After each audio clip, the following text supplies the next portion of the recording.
Chapter 286. Holy Land. Qin Feiyang didn't go in. Instead, he bowed to the statue of the first emperor from afar. The white-winged ancestor said impatiently, "Don't dawdle. Hurry up."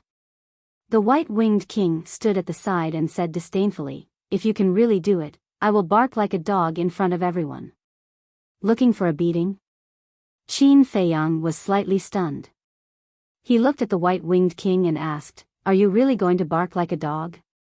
The white-winged king said provocatively, "I am a man of my word." Qin Feiyang grinned and said, "Black-winged king, do you want to bet too? If I lose, I will give you a regeneration pill. The pair of wings you lost will be back soon." He offered a very tempting offer. The black-winged king's eyes lit up and he sneered, "Let's bet. Do you think I'm afraid of you?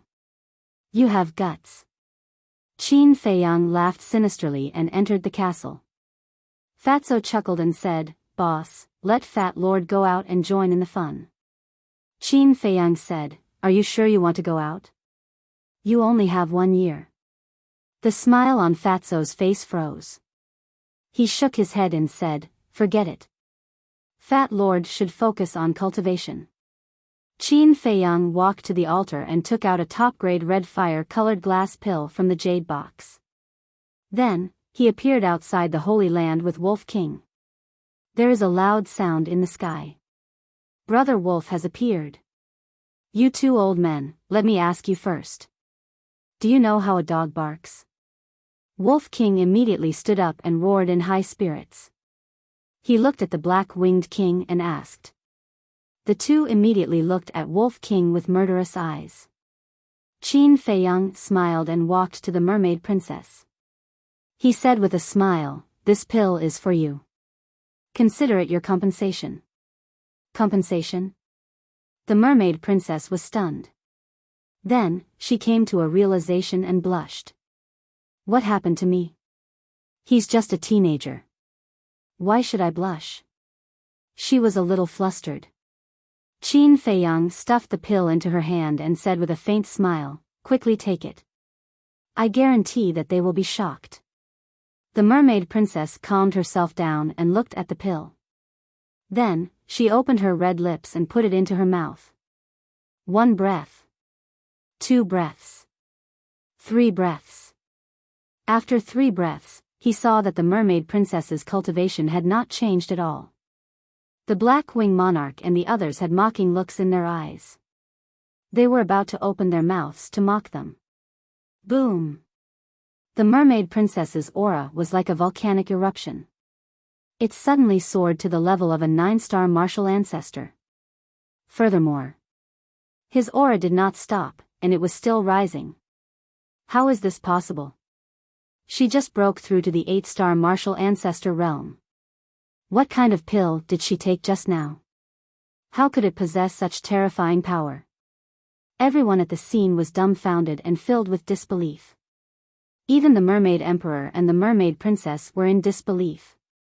Very quickly, the mermaid princess's soaring aura stopped. He did not directly break through to the 1-star battle king. Qin Feiyang was not surprised. This was because only creatures below the Battle King level would take the red fire-colored glass pill. Therefore, what happened next would depend on the mermaid princess's luck. Am I dreaming? The mermaid princess was stunned for a moment, then said in surprise, "Father, it's really magical. I feel that I can break through to the Battle King realm soon." The mermaid emperor was also full of smiles. He looked at Qin Feiyang and said, "Little brother, if I remember correctly, this should be the red fire-colored glass pill, right?" Qin Feiyang nodded. Damn it. He actually has this kind of pill. The two patriarchs were furious. Although the mermaid clan was not unfamiliar with pills, they did not understand them very well. Therefore, they did not know how many tricks Qin Feiyang had up his sleeves. Wolf King chuckled and said, "Old man, why aren't you barking like a dog?" Qin Feiyang laughed, "Let's wait for a while, so as not to disturb the princess from accepting the inheritance." Phew. The mermaid princess took a deep breath, stepped onto the sacred ground, and swam towards the statue of the first-generation mermaid emperor. After a few breaths, she stopped at the foot of the statue, her expression extremely pious. "Ancestor, the mermaid clan cannot fall into the hands of evil people. If you can hear me, please help me." She muttered to herself, prostrated herself on the ground, and kowtowed. The Black Wing King and the White Wing King looked at each other, and a cold light flashed across their eyes at the same time. But at this moment, Qin Feiyang took out the image crystal. At that moment, everyone was shocked. The Mermaid Emperor asked in surprise, "Little brother, what are you doing?" Qin Feiyang laughed, "Of course it's to prevent villains from causing trouble." Villains? The Mermaid Emperor was stunned, and suddenly came to a realization. He glanced at the Black Wing King and the others, and said in a deep voice, "If anyone dares to disturb her from accepting the inheritance, I will fight them to the death." Finished speaking. With a flash, he landed behind the mermaid princess, carefully protecting her. The Black Wing King and the others looked at Qin Feiyang. That sinister look in their eyes seemed to want to pull out his tendons, peel his skin, and drink his blood. After the mermaid princess finished kowtowing, she prostrated herself on the ground, quietly waiting for the inheritance to descend. Time passed by breath. 100 breaths later. There was no movement from the statue of the first-generation mermaid emperor. Did it fail? Qin Feiyang frowned. The two ancestors and the Black Wing monarch both had smiles on their faces. Generally speaking, if the inheritance did not descend after 100 breaths, it meant that it had failed. "Qin Feiyang, did you see that?" Even the first-generation mermaid emperor agreed to his abdication. "This is the will of the heavens," the White Wing ninth ancestor said with a smile. Qin Feiyang glanced at him and looked at the mermaid princess. He could clearly see that her body was trembling. "Why is it like this? The bloodline power in my body will not lose to any mermaid emperor, but why can't I obtain the inheritance? Could this really be the will of the heavens?" She muttered, trying to control her tears, but she couldn't control them at all. "Child, don't be sad. Look at father, even without the inheritance, he can still cultivate to the 9-star war emperor." The mermaid emperor sighed deeply and went forward to comfort her in a low voice. "But what about the mermaid clan? Are they really going to fall into the hands of these villains?" The mermaid princess said. The mermaid emperor couldn't help but clench his hands tightly. He raised his head and looked at the statue of the first-generation mermaid emperor, his eyes filled with desolation. "Why did you do this to my daughter? Why, suddenly?" he roared hysterically. Qin Feiyang walked a few steps behind the mermaid princess and snorted, "This kind of statue is not qualified to make people kneel." After that, he grabbed the mermaid princess's wrist and pulled her up. The White Wing King sneered, "Mermaid Emperor, can you announce it to the world now?"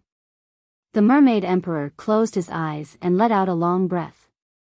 When he opened his eyes again, there was no longer any reluctance in them. He said lightly, "This throne, it's fine if I don't want it."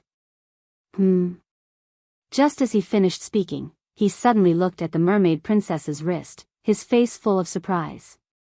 "What are you looking at?" Qin Feiyang and the mermaid princess were stunned and also looked down. The two of them immediately revealed a trace of awkwardness. Qin Feiyang hurriedly let go.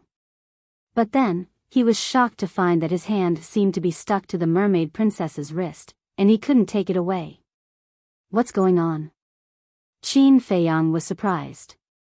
The mermaid princess also looked at Qin Feiyang in confusion. Qin Feiyang blushed and hurriedly explained, "It's not that I don't want to let go, it's that I can't." Wasn't this a joke? How could this happen? The mermaid princess tried, and a trace of surprise appeared on her face. "Don't move." The mermaid emperor suddenly shouted in a low voice. "What's wrong?" Qin Feiyang and the White Wing King looked at him in confusion. The mermaid emperor didn't say anything. When he looked closer, he immediately saw that Qin Feiyang and the mermaid princess's hands were glowing with a layer of faint golden light. It was almost impossible to see with the naked eye. "What are you doing there? I'm telling you, don't try to stall for time." The Black Wing King and the White Wing King shouted. "This guy is finally in heat. How rare." Wolf King chuckled and quickly ran over, saying disdainfully, "Little Qin Zi, if you like her, just say it. Why do you have to find such a lousy excuse?" The mermaid princess blushed. Seeing this, Qin Feiyang was particularly embarrassed and said angrily, "Who has time to find excuses? I really can't give her away." Don't explain, I understand. After all, you are already 16 years old, and the princess is so beautiful. It's normal for you to be in heat. But, princess, your fishtail, ahem. Forgive me for being blunt, but I'm afraid it's a little difficult. Wolf King laughed mischievously. Get lost.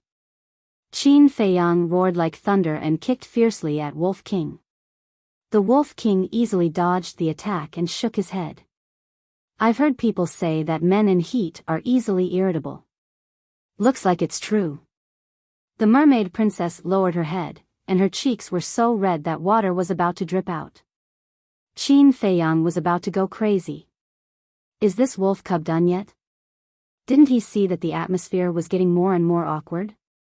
What's more, the mermaid emperor was right in front of him. Did he think about his feelings when he teased his daughter like this? However, no matter how mischievous Wolf King was, the mermaid emperor did not pay attention to him. His eyes were firmly locked on Qin Feiyang's hands. As time passed, the golden light became more and more intense. Qin Feiyang and the mermaid princess finally noticed this phenomenon and were immediately surprised. Could it be that all of this was related to this golden light?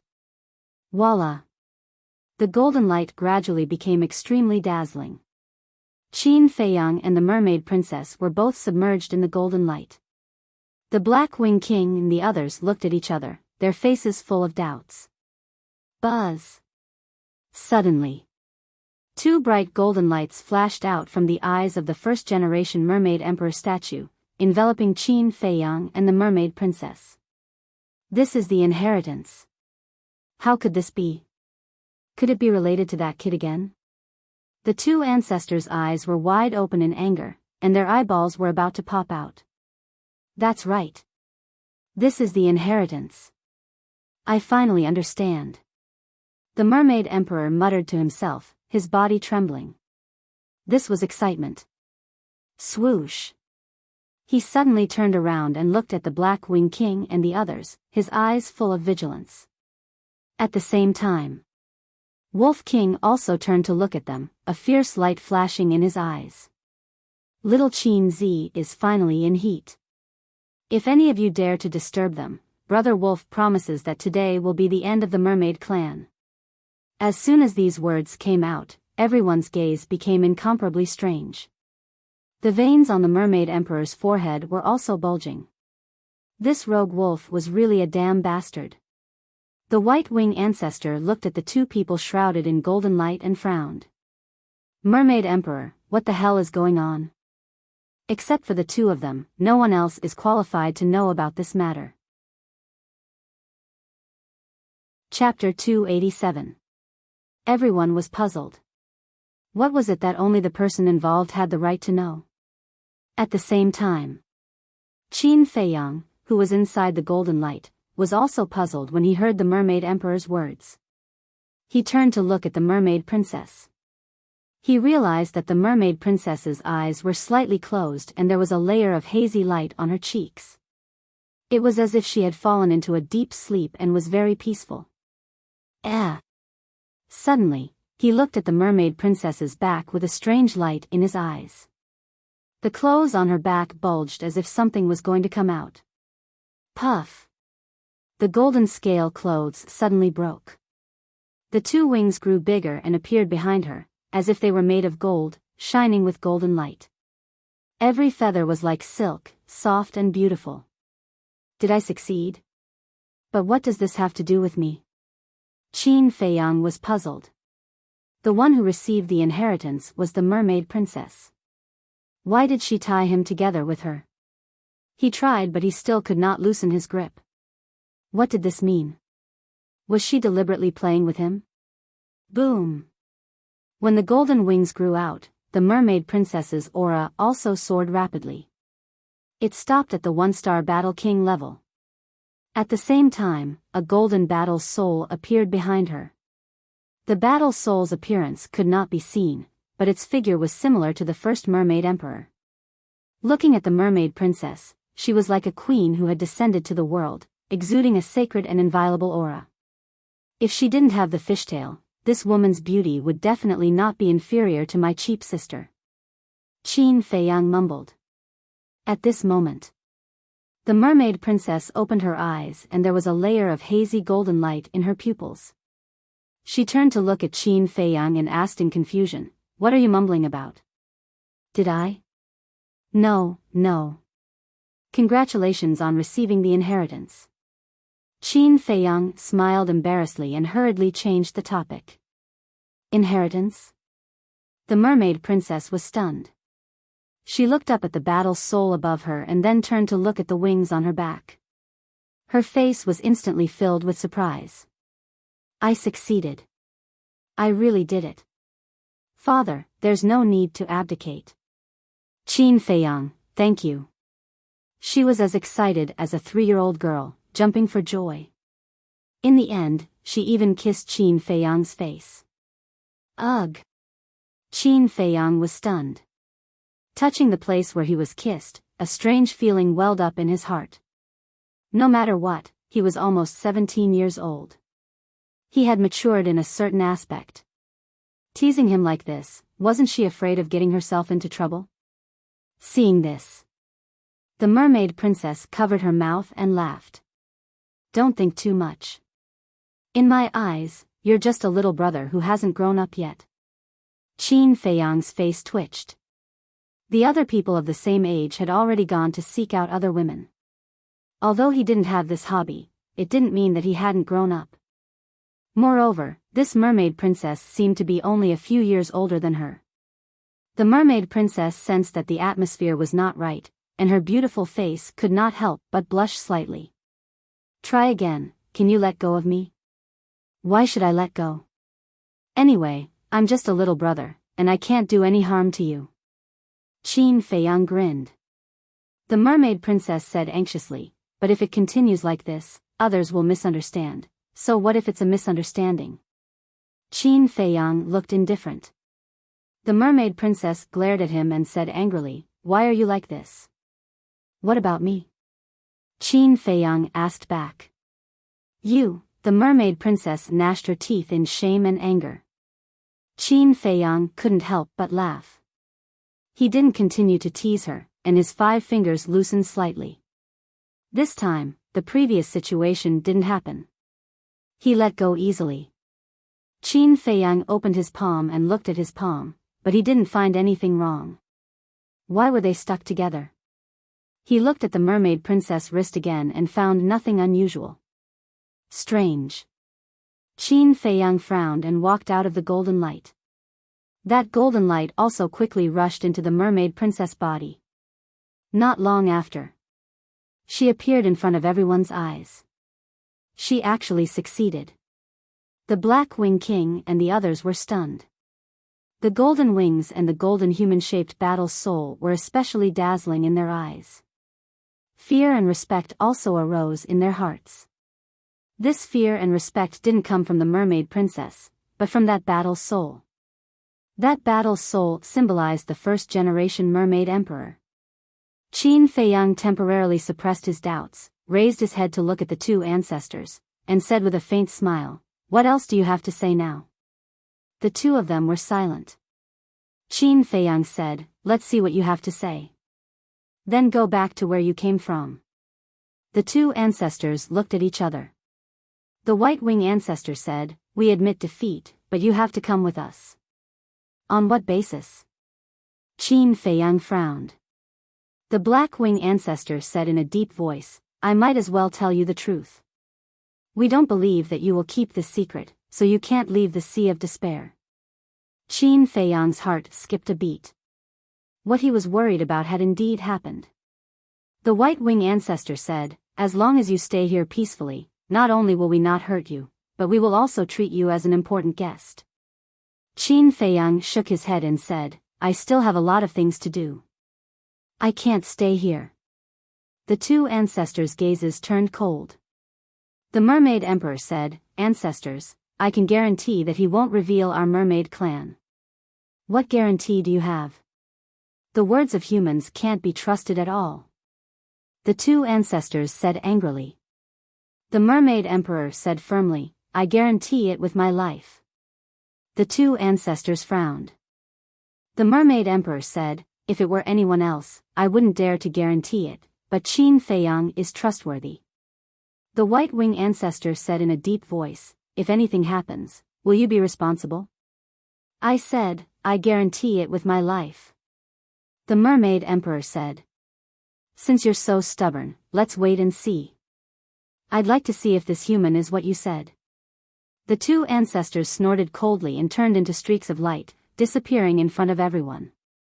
The Black Wing Emperor and the White Wing ancestor looked at each other and turned to leave with unwillingness in their hearts. Hey, hey, hey! Aren't you guys forgetting something? Wolf King suddenly shouted. The two of them shuddered. Qin Feiyang said indifferently, forget it. Asking people like them to bark like dogs is an insult to dogs. Don't go overboard. The two of them turned around and glared at Qin Feiyang, killing intent flashing in their eyes. Am I wrong? Dogs represent loyalty. They will protect their masters to the death. What about you guys? Back then, the first emperor didn't exterminate the mermaid clan and even gave you a pure land. However, not only do you guys not know how to be grateful, you even tried to overthrow the great Qin Empire. You guys are worse than animals. Qin Feiyang shouted. The two of them were so angry that smoke came out of their heads and their bodies trembled. They had lived for hundreds of years and no one dared to speak to them like this. Not to mention humiliating them in public. Qin Feiyang glanced at the two of them and smiled at the Mermaid Emperor. I have something to talk to you about. I have the same intention. Follow me. Black Wing Emperor, White Wing Emperor, I hope you guys can take care of yourselves. The Mermaid Emperor said coldly and left quickly with the two people and the wolf. Bastard, I'll kill you myself sooner or later. The Black Wing Emperor and the White Wing Emperor looked at Qin Feiyang's back with a ferocious expression. If it weren't for Qin Feiyang helping the Mermaid Princess and the Mermaid Emperor, they would have already ascended the throne. So, in their eyes, Qin Feiyang had undoubtedly become a thorn in their flesh. In a palace. Little brother, thank you very much. Please accept my bow. The Mermaid Emperor bowed. This time, if it weren't for Qin Feiyang, losing the throne would be a small matter. Both father and daughter would probably lose their lives. Senior, you're too polite. It's just a small matter. Qin Feiyang smiled and helped the Mermaid Emperor up. To Qin Feiyang, it was indeed a small matter. But to the Mermaid Emperor, it was a life-saving grace. If you like anything, just take it. I just hope you don't dislike it. The Mermaid Emperor cupped his hands. No, no. Qin Feiyang hurriedly waved his hand and smiled. What a joke. Any one of these treasures would be priceless treasures if they were to be taken out. He couldn't wait to take them all. How could he dislike it? The Wolf King was even more direct. It had already begun to loot the palace, its eyes glowing with greed. Be more polite. Qin Feiyang rolled his eyes and looked at the Mermaid Emperor. Senior, why did that happen just now? The Mermaid Emperor said, this is what I wanted to tell you. Take off your shirt. Take off my shirt? Qin Feiyang frowned but still obeyed. When he took off his shirt and saw the red potential mark, the Mermaid Emperor was stunned. Qin Feiyang was also stunned. But what he saw was not the potential mark. He found that there was a golden heart-shaped mark on his chest. When did it appear? Why didn't he feel it at all? At this moment, the Mermaid Emperor exclaimed, I didn't expect you to open the third level of the Gate of Potential. No wonder your talent is so terrifying. I was just lucky. Qin Feiyang smiled and wondered, what's with this heart-shaped mark? Lucky? The Mermaid Emperor shook his head and didn't ask any more questions. He explained, this is called the concentric knot. Not only you have it, but my daughter also has it on her chest. I have it too. The mermaid princess was stunned. She turned around and pulled up the golden scale clothes on her chest. She found that there was indeed a heart-shaped mark. She tidied up her clothes and turned to look at the Mermaid Emperor. She asked suspiciously, Father, why is this happening? Only the mermaid emperors of the past generations know about this.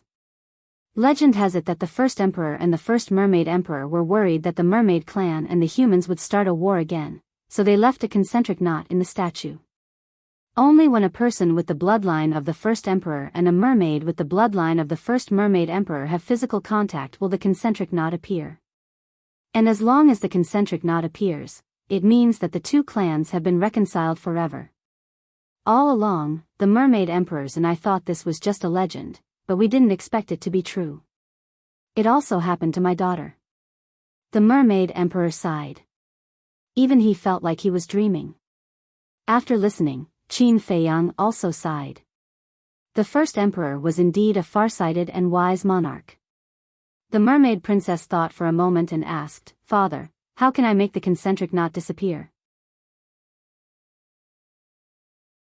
Chapter 288. Qin Feiyang also felt uncomfortable. Concentric knot. Just from the name alone, it felt very ambiguous. It seemed that he and the mermaid princess weren't that close, right? Ahem. The mermaid emperor coughed and said, the appearance of this concentric knot means that you are going to be husband and wife. What? Both of them were dumbfounded. The mermaid emperor smiled and said, to put it more bluntly, the concentric knot will only disappear after you consummate your marriage. Isn't this forcing us to get married? Qin Feiyang was stunned. Putting aside the concentric knot, the mermaid princess was indeed very beautiful, but her lower body was a fishtail. How could they consummate their marriage? How could they cheat him like this? The mermaid princess looked up at Qin Feiyang and couldn't help blushing.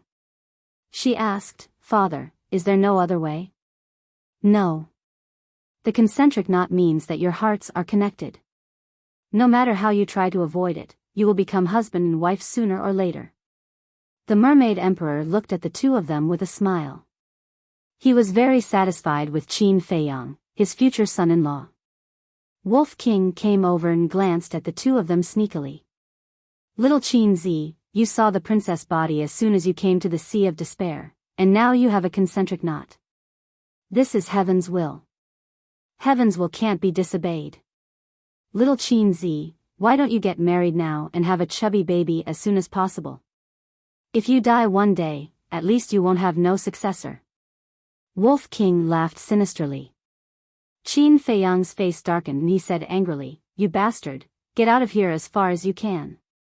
What a troublemaker. Didn't he see that he was so annoyed? The mermaid emperor hurriedly reached out and said, wait, White Wolf, what did you just say? Qin Feiyang saw my daughter's body? Father. The mermaid princess glared at the mermaid emperor and lowered her head. Her cheeks were red. Yes. Didn't your subordinates tell you? If it wasn't for that, we wouldn't have been captured by your daughter and brought here. That's why I said, this is fate. Wolf King chuckled. If you have the guts to say another word, I will castrate you right now. Qin Feiyang's veins bulged as he glared fiercely at Wolf King, his heart burning with rage. Fine, I won't tell you. Lecherous bastard, I despise you. Wolf King glanced at him with disdain. He turned around and continued to loot for treasures while drooling. Fate? The mermaid emperor was stunned. He looked at the mermaid princess and then at Qin Feiyang. With a serious expression, he said, Qin Feiyang, my daughter is innocent. You have to take responsibility. The mermaid princess said angrily, "Father, he's just a little brat. Why should he take responsibility?" "Little brat? Daughter, you don't understand the people on the land. They are already flirting around when they are 15 or 16 years old. What's more, you are only 4 or 5 years older than him. There is a saying that a woman 3 years older than her husband will carry gold bricks. You are 4 or 5 years older than him. It's equivalent to him carrying 4 or 5 gold bricks back. He has made a profit. Well, I have decided. I will marry you tomorrow."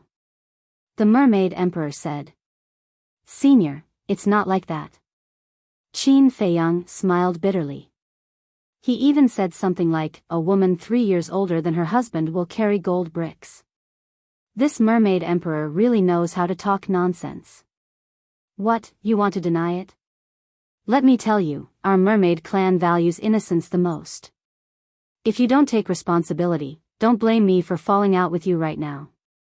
The mermaid emperor said with a sullen face. Falling out with him? To be honest, Qin Feiyang was really not afraid. It was just that with such a complicated relationship, he couldn't get angry. What should I do? He racked his brains to think of a solution.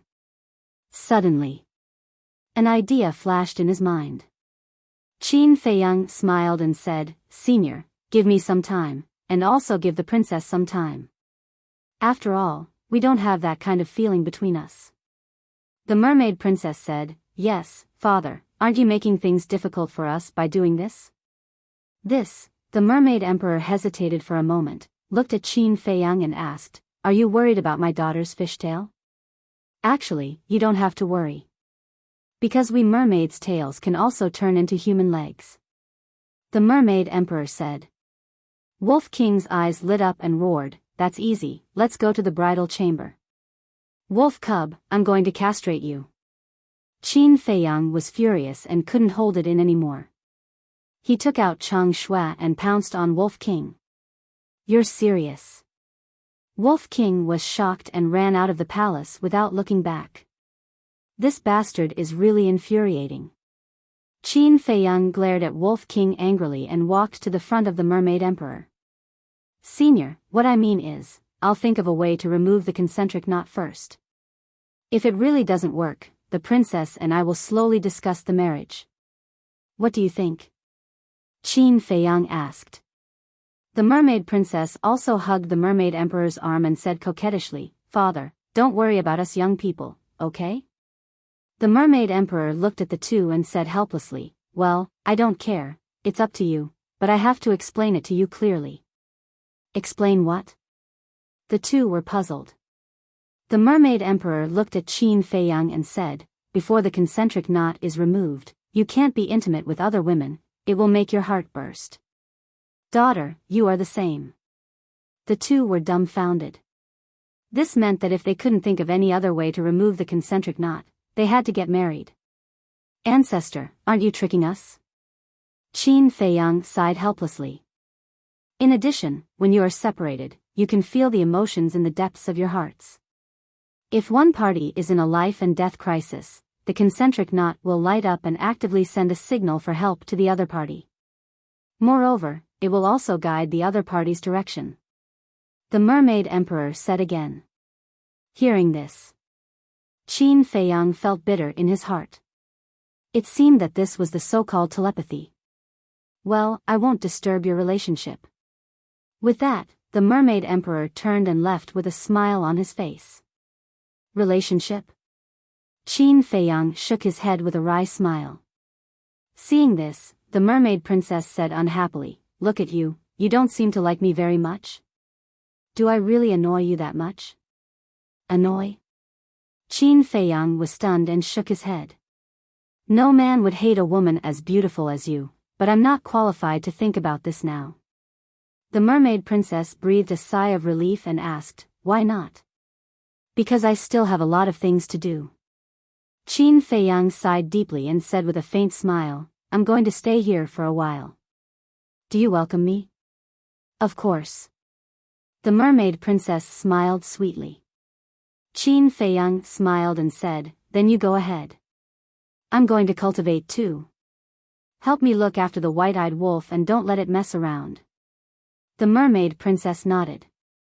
When Qin Feiyang put on his clothes and entered the castle, Fatso and Lu Hong looked at him strangely. Qin Feiyang rolled his eyes at them and walked to the iron box without saying a word. He opened the iron book and prepared to copy the battle formula. Suddenly, he looked back at Lu Hong, his eyes flickering. Lu Hong was stunned and asked, "What's wrong?" "Nothing." Qin Feiyang smiled and turned to look at the battle formula. Originally, he wanted to try it with Lu Hong and see if he really couldn't be intimate with other women. But he was worried that it would destroy this balanced relationship. After all, Lu Hong was also a woman and had been with him for so long. He didn't want their relationship to become complicated. So after thinking about it, he gave up this idea. But just as he was about to copy the battle formula, a strange emotion suddenly emerged in his heart. In this emotion, there was a trace of disappointment, a trace of hesitation, and a little joy and expectation. This was not his emotion. It was the mermaid princess' inner emotion. Qin Feiyang's heart skipped a beat. Could it be that the mermaid princess really had feelings for him? Impossible. I must be thinking too much. He shook his head hard. If the mermaid princess really had feelings for him, she wouldn't have been so calm before. Besides, the mermaid princess had said it herself that she only treated him as a little brother who hadn't grown up yet. However, he discovered helplessly that he couldn't calm down and cultivate at all. This was because the mermaid princess' inner emotions kept entering his heart. He couldn't stop it even if he wanted to. This couldn't go on. He closed his eyes and took a deep breath, trying not to think too much. About an hour later, Qin Feiyang finally calmed down. Rather than saying that he had calmed down, it was more accurate to say that he had gotten used to this feeling. However, no matter what, he could finally cultivate in peace. He opened his eyes and looked at the bottom of the second page. A line of small words immediately entered his vision. Only after entering the War Master realm could he open the third page. War Master, it won't be long. Qin Feiyang's eyes flashed. He extended his index finger and pressed his fingertip on the first stroke of the battle formula. A wave of flaming battle chi surged into it. This was the battle chi of the 9-leaf fire lotus. The battle formula had a total of 9 strokes. Each stroke required a huge amount of battle chi.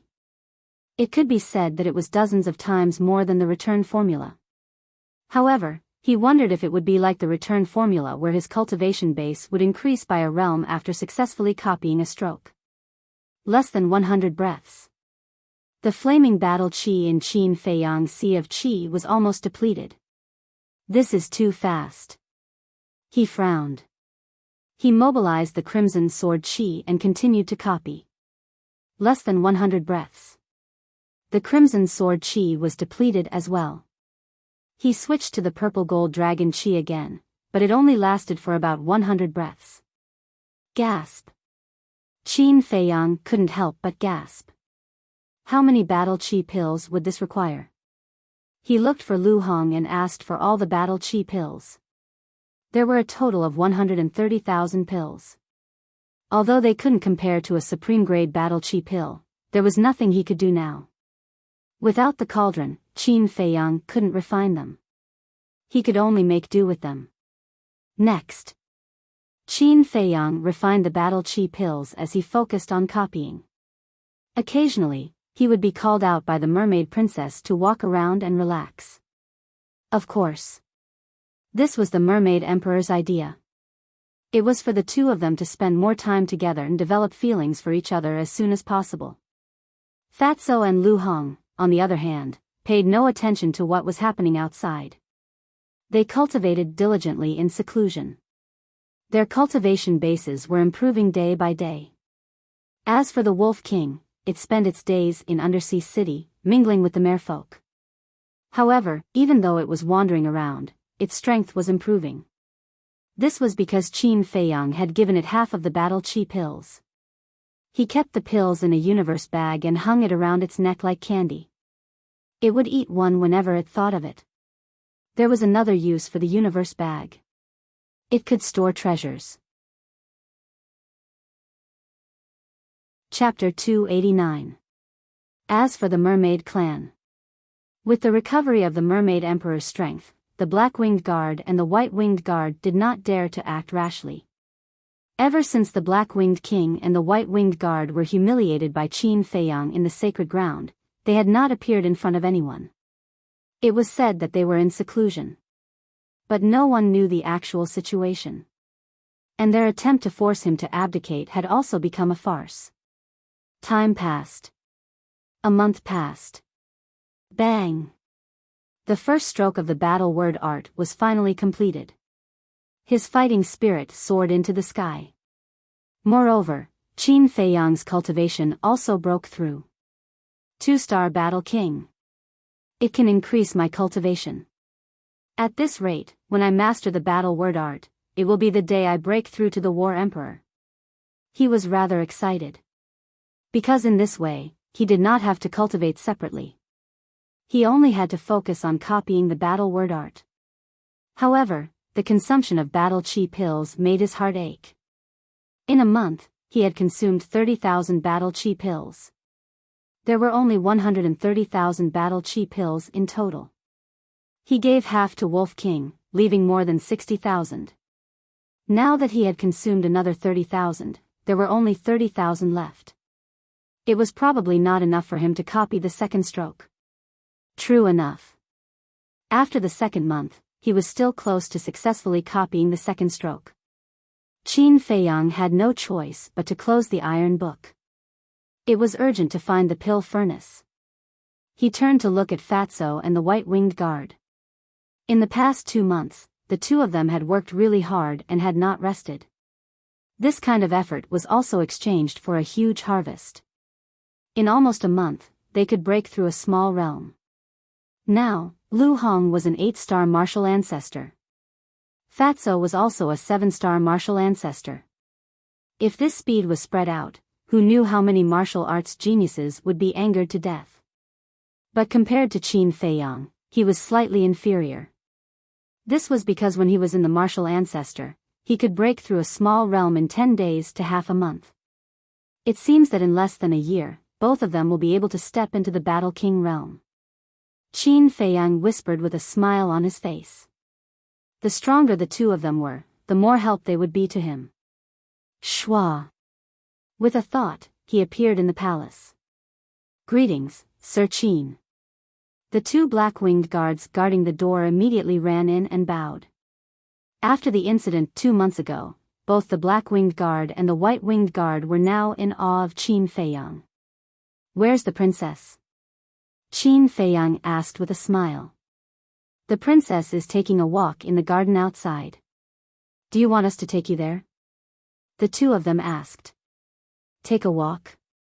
Qin Feiyang was stunned.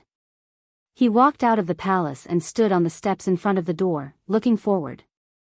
Dozens of meters away, there was a garden that was about 1,000 feet wide. In the garden, corals stood in great numbers and all kinds of underwater plants formed a beautiful scenery. On a small path, a blonde woman was walking slowly with her head lowered, as if she was thinking about something. That's right. The mermaid princess was walking. Her golden fishtail and wings had disappeared. What replaced it was a pair of long legs, slender and tall.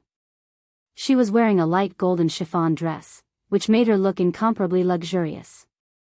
Sigh. Qin Feiyang sighed deeply and walked towards the mermaid princess. After spending some time together, he had already discovered that the mermaid princess had indeed developed a good impression of him. Those two long legs were undoubtedly the best proof. Qin Feiyang quietly walked up and patted her shoulder lightly. Ah! The mermaid princess was shocked. She turned around and saw that it was Qin Feiyang. She said angrily, "Why are you walking so quietly? You'll scare me to death." Qin Feiyang shook his head and smiled. "You're too engrossed in your thoughts. Tell me, what are you thinking about?" The mermaid princess immediately looked away in a panic. Sigh. Qin Feiyang sighed inwardly. With the concentric knot, he and the mermaid princess's hearts were connected. How could he not know what she was thinking? However, there were some things that even if both sides knew in their hearts, they could not point it out. After calming himself down, Qin Feiyang asked, "Princess, do you know where to find a pill furnace?" Pill furnace? The mermaid princess was stunned and asked suspiciously, "As an alchemist, shouldn't you carry one with you?" "I originally had one, but when I was refining the prolonging life pill, it accidentally exploded." Qin Feiyang smiled bitterly. It was embarrassing to talk about a furnace explosion. So that's how it is. In these years, many people have died in the sea of despair. We have also picked up many Qinkuan bags. Let's go, I'll take you to see father. Maybe there will be a pill furnace in the treasury. The mermaid princess naturally grabbed his hand and walked towards a magnificent hall. Sigh. Qin Feiyang lowered his head and looked at the mermaid princess's hand that was grabbing his hand. He could not help but sigh inwardly again. A moment later, the two walked into the palace. The mermaid emperor was cultivating. When he sensed someone coming in, he opened his eyes and saw Qin Feiyang and the mermaid princess coming in hand. His face was full of smiles. This meant that the relationship between the two had warmed up. It would not be long before he would have a son-in-law. Although Qin Feiyang was still young, he was handsome and dignified. Most importantly, he was mature and steady. His daughter was also well-educated and a national beauty. When the two of them stood together, they were simply a match made in heaven. The more the mermaid emperor looked at them, the more satisfied he was. Qin Feiyang naturally retracted his hand and cupped his hands. "Greetings, senior." The mermaid emperor smiled and said, "Don't call me senior. It sounds too distant. Call me uncle." Qin Feiyang was stunned and nodded. "Yes, uncle." The mermaid emperor chuckled. "That's right. Why are you looking for me?" The mermaid princess smiled and said, "Father, Qin Feiyang needs an alchemy furnace. Do we have it in our treasury?" An alchemy furnace. The mermaid emperor lowered his head and pondered for a moment before shaking his head. "I can tell you with certainty that we don't have one." "Then what should we do?" The mermaid princess looked anxiously at Qin Feiyang. "No hurry." Qin Feiyang smiled. The mermaid emperor said, "Indeed, there's no hurry. Look at you. Ever since that incident, you've been cultivating all day and haven't spent time with my daughter." Ah. Qin Feiyang was stunned. Was he blaming him for neglecting the mermaid princess? The mermaid princess said angrily, "Father, what are you talking about? Don't talk nonsense." "Am I talking nonsense? You two should spend more time together and talk more. How about this? There's nothing fun at the bottom of the sea. You two can go outside." The mermaid emperor smiled. "Really?" The mermaid princess was overjoyed. "Of course." The mermaid emperor nodded and continued, "However, you can't leave the sea of despair." "Okay." The mermaid princess was overjoyed. She grabbed Qin Feiyang and ran outside. Let them go out for a walk. Their relationship will definitely warm up quickly. Why am I so smart? A smug smile appeared on the mermaid emperor's face. After leaving the palace, the mermaid princess pulled Qin Feiyang and swam toward the surface of the sea. "Princess, can you slow down a little?" Qin Feiyang was helpless. "You don't know. Ever since I was born, father has never allowed me to go out. Every time I sneak out, I'll be scolded by him when I come back. I especially like the sun. It makes people feel warm." The mermaid princess said. She was like a canary that had just escaped from its cage, jumping and laughing happily. "I especially like the sun," Qin Feiyang murmured. For the mermaid princess who lived at the bottom of the sea all year round, it was indeed an extravagant wish to see the sun. The mermaid princess was not only beautiful, but her laughter was also very infectious. Qin Feiyang's mood also gradually relaxed. He might as well put down everything and accompany her to walk around. At the same time, he could also relax. Ever since he was expelled from the capital, he had been living under great pressure every day. Every step he took was like walking on thin ice. He was afraid that if he was not careful, he would fall into an irrecoverable situation. Especially when he entered the state capital. He was afraid that the pressure he would face would be even greater. Therefore, before entering the state capital, it was indeed necessary to relax and face the unknown with a new state of mind.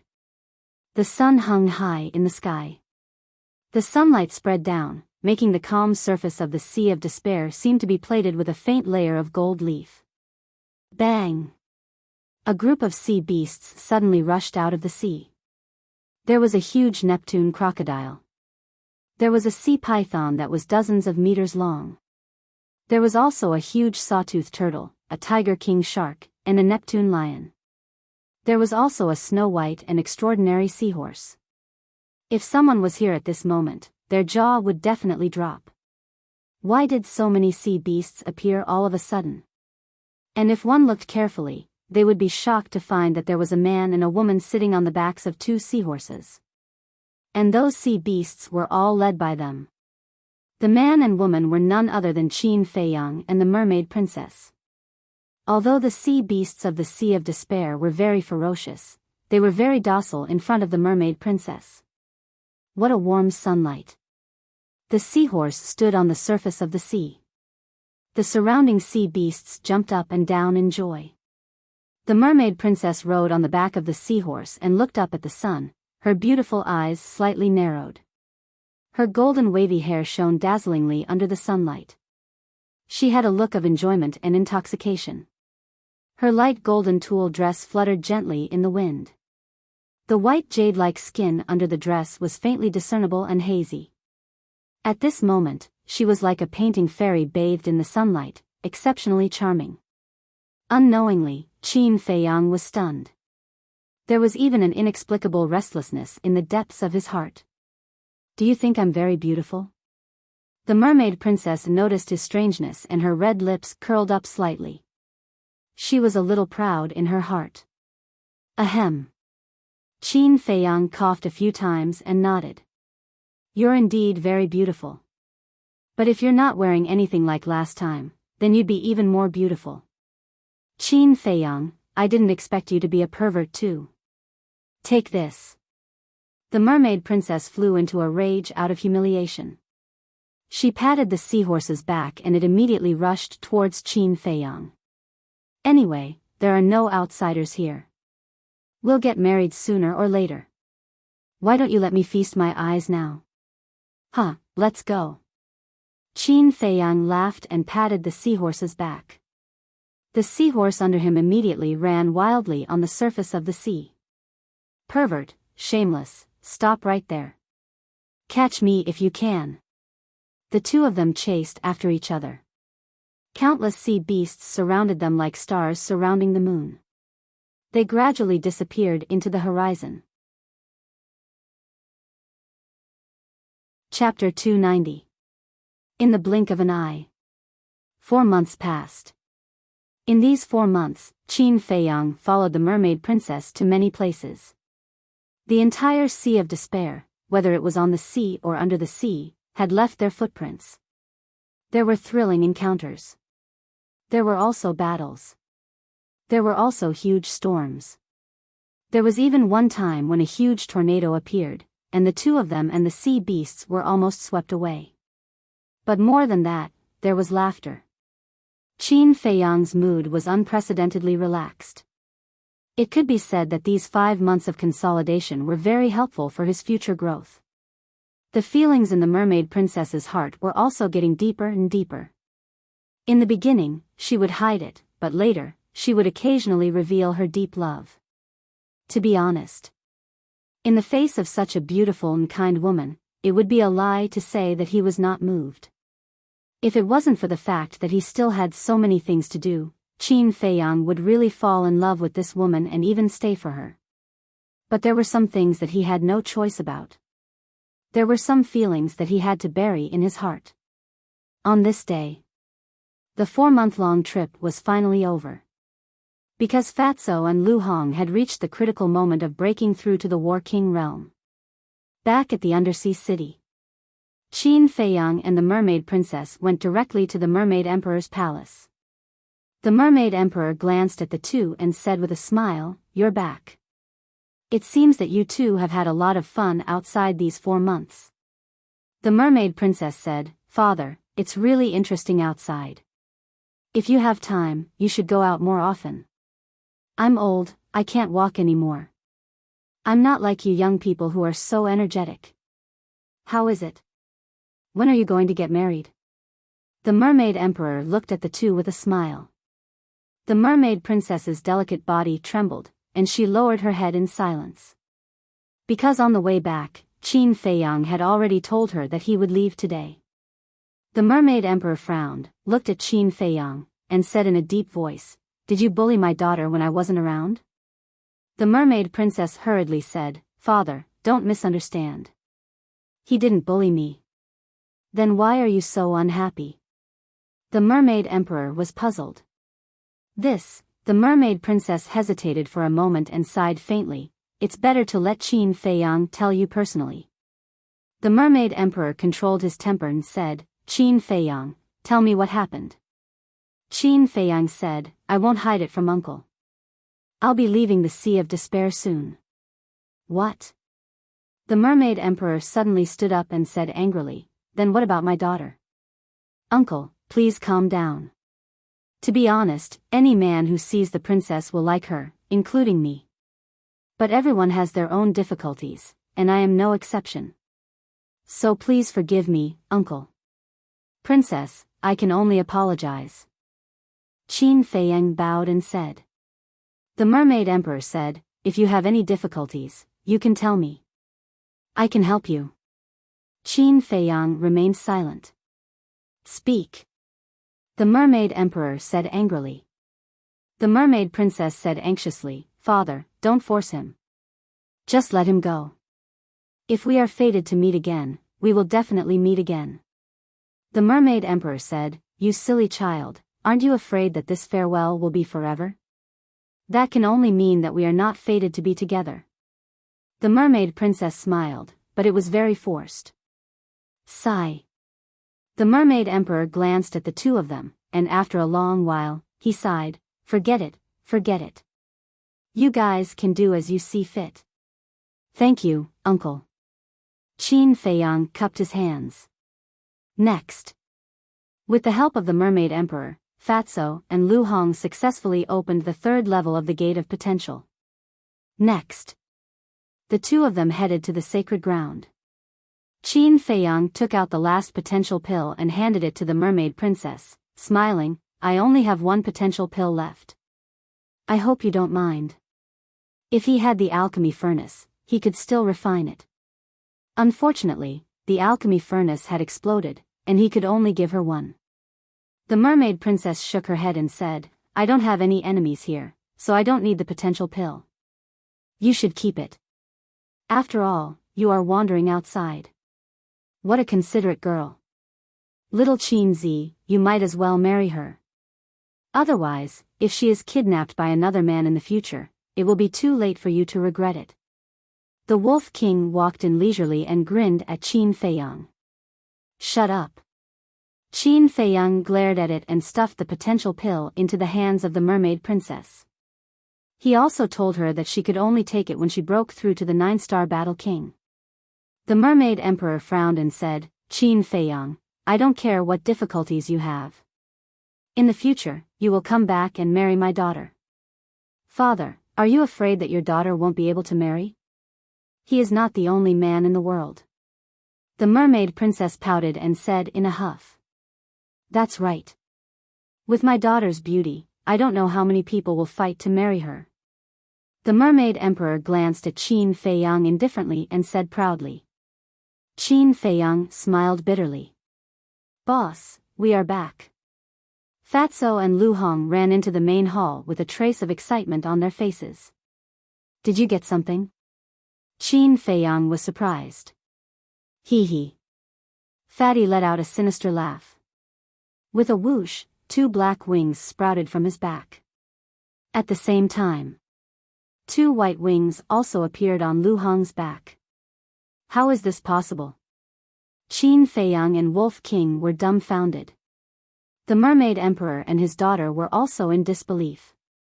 How could someone who was not a mermaid obtain the inheritance of the first black-winged king and the first white-winged king? Lu Hong smiled and said, "We also feel like we are dreaming." Originally, they didn't have much hope, but they didn't expect that the result would really surprise them. The Mermaid Emperor asked, "Is it the same for the War Soul?" Lu Hong shook her head and said, "The War Soul is different. We only have an extra pair of wings, but the War Soul is not passed down." Qin Feiyang said, "Then what is your War Soul?" "Our War Soul is also related to the statue of the first emperor. Let's keep it a secret for now." Fatso laughed. Lu Hong was all smiles, but she didn't show any signs of speaking. I can understand Fatso's reaction, but Lu Hong, how did you become like this? It seems that you have been led astray by the white-eyed wolf and Fatso. Qin Feiyang's face was filled with displeasure. Haha. Lu Hong smiled but did not say anything. Fine, you guys keep pretending to be mysterious. Qin Feiyang rolled his eyes at the two. To be honest, he was really curious. If it was related to the first emperor, then it must be an incredible War Soul. Wolf King glanced at the mermaid princess and urged, okay, let's go, or a certain little girl will cry. You are the one who will cry. The mermaid princess glared at him, but her eyes were indeed beginning to moisten. Qin Feiyang looked at her deeply and said, Uncle, Princess, we will meet again if fate wills it. The mermaid emperor waved his hand impatiently and said, get out, don't look annoying. Let me see you off. The mermaid princess smiled. Qin Feiyang nodded. The group walked out of the hall and swam towards the sea. Sigh. What should go will go in the end. It's just that I pity my obedient daughter. The mermaid emperor sighed deeply, his face full of melancholy. On the sea. The mermaid princess stood on the head of a Neptune crocodile.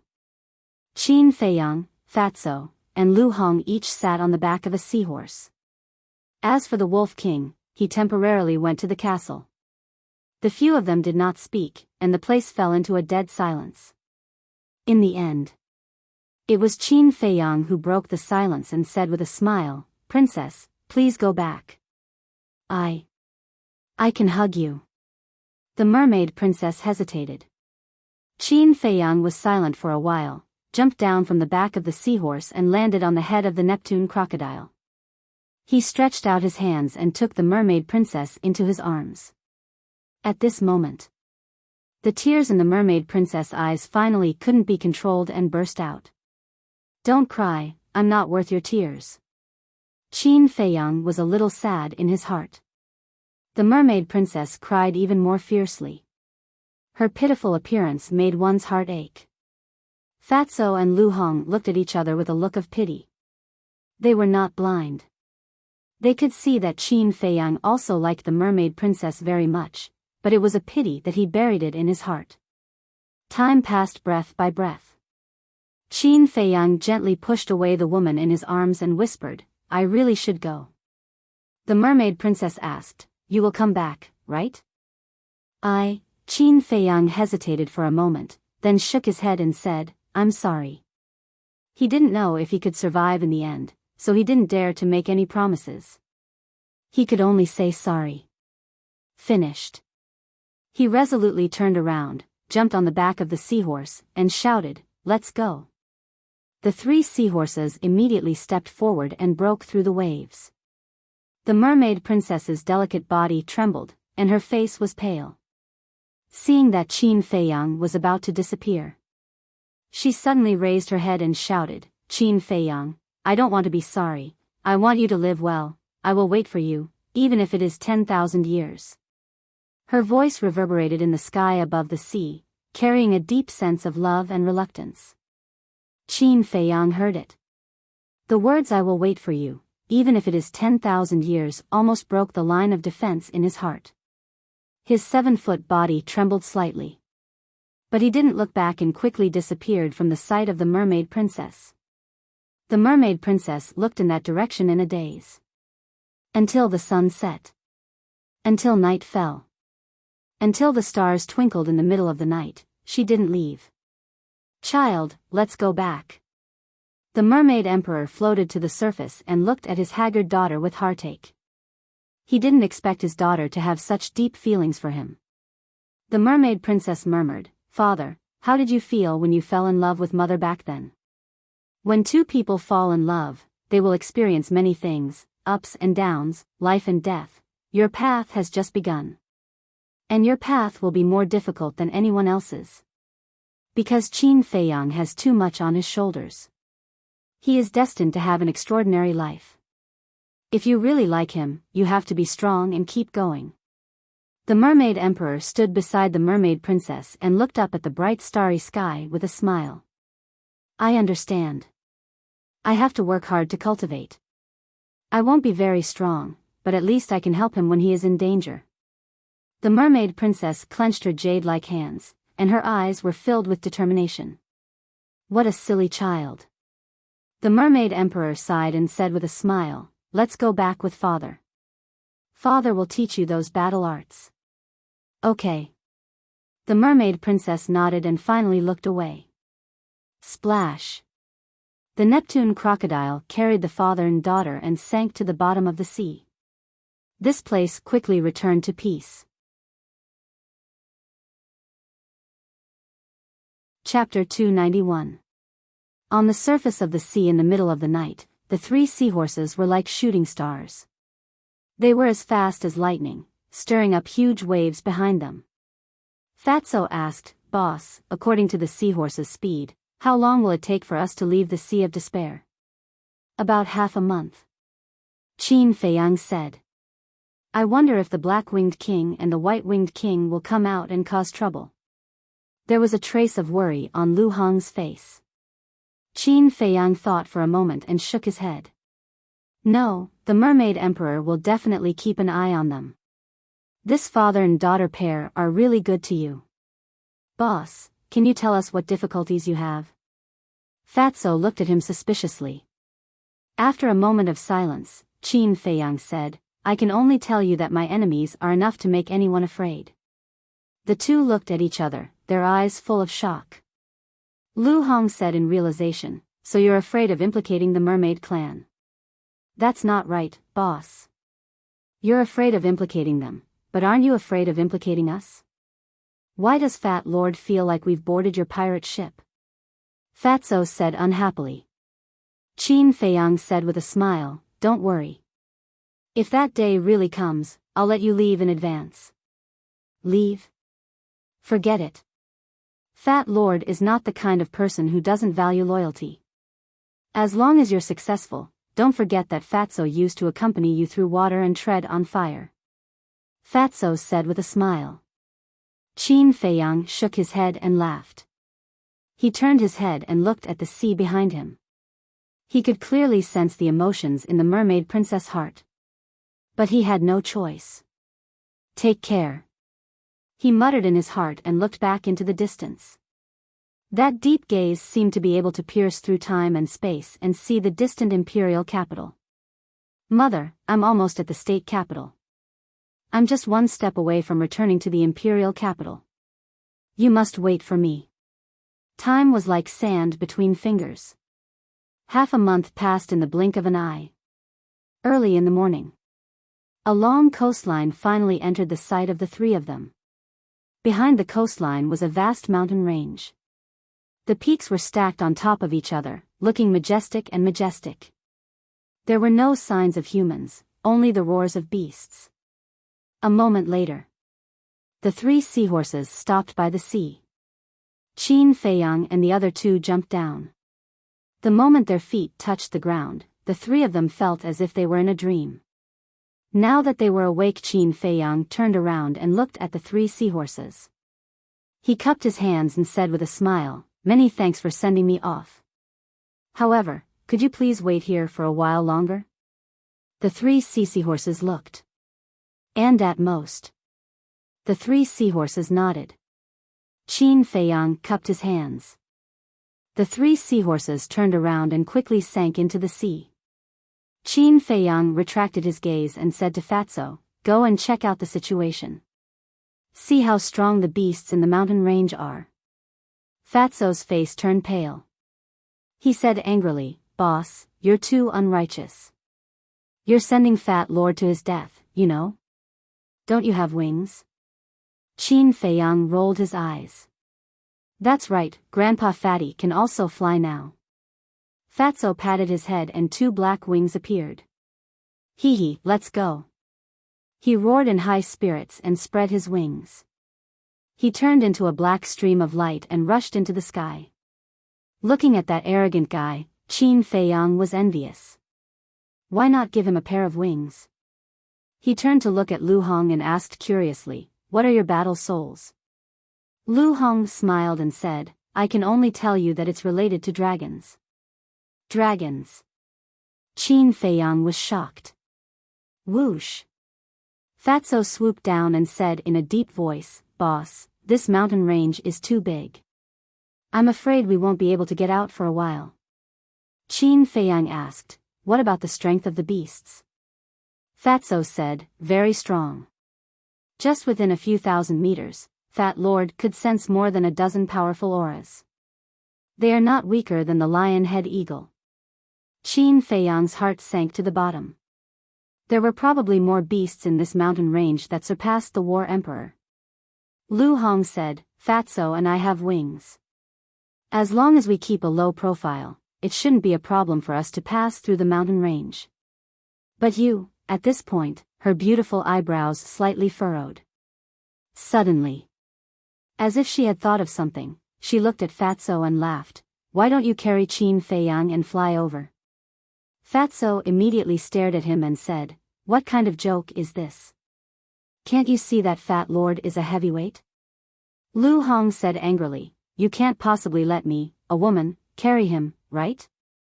Fatso chuckled, "It doesn't matter, we don't treat you as a woman anyway, we're brothers." Scram. Lu Hong's face darkened. Truly, nothing good comes out of a dog's mouth. All right, you guys can't fly either, because at high altitudes, you'll be a bigger target." Qin Feiyang waved his hand and sent the 2 of them to the castle. At the same time, he brought out Wolf King. Next, Qin Feiyang looked around and memorized the coordinates of this place.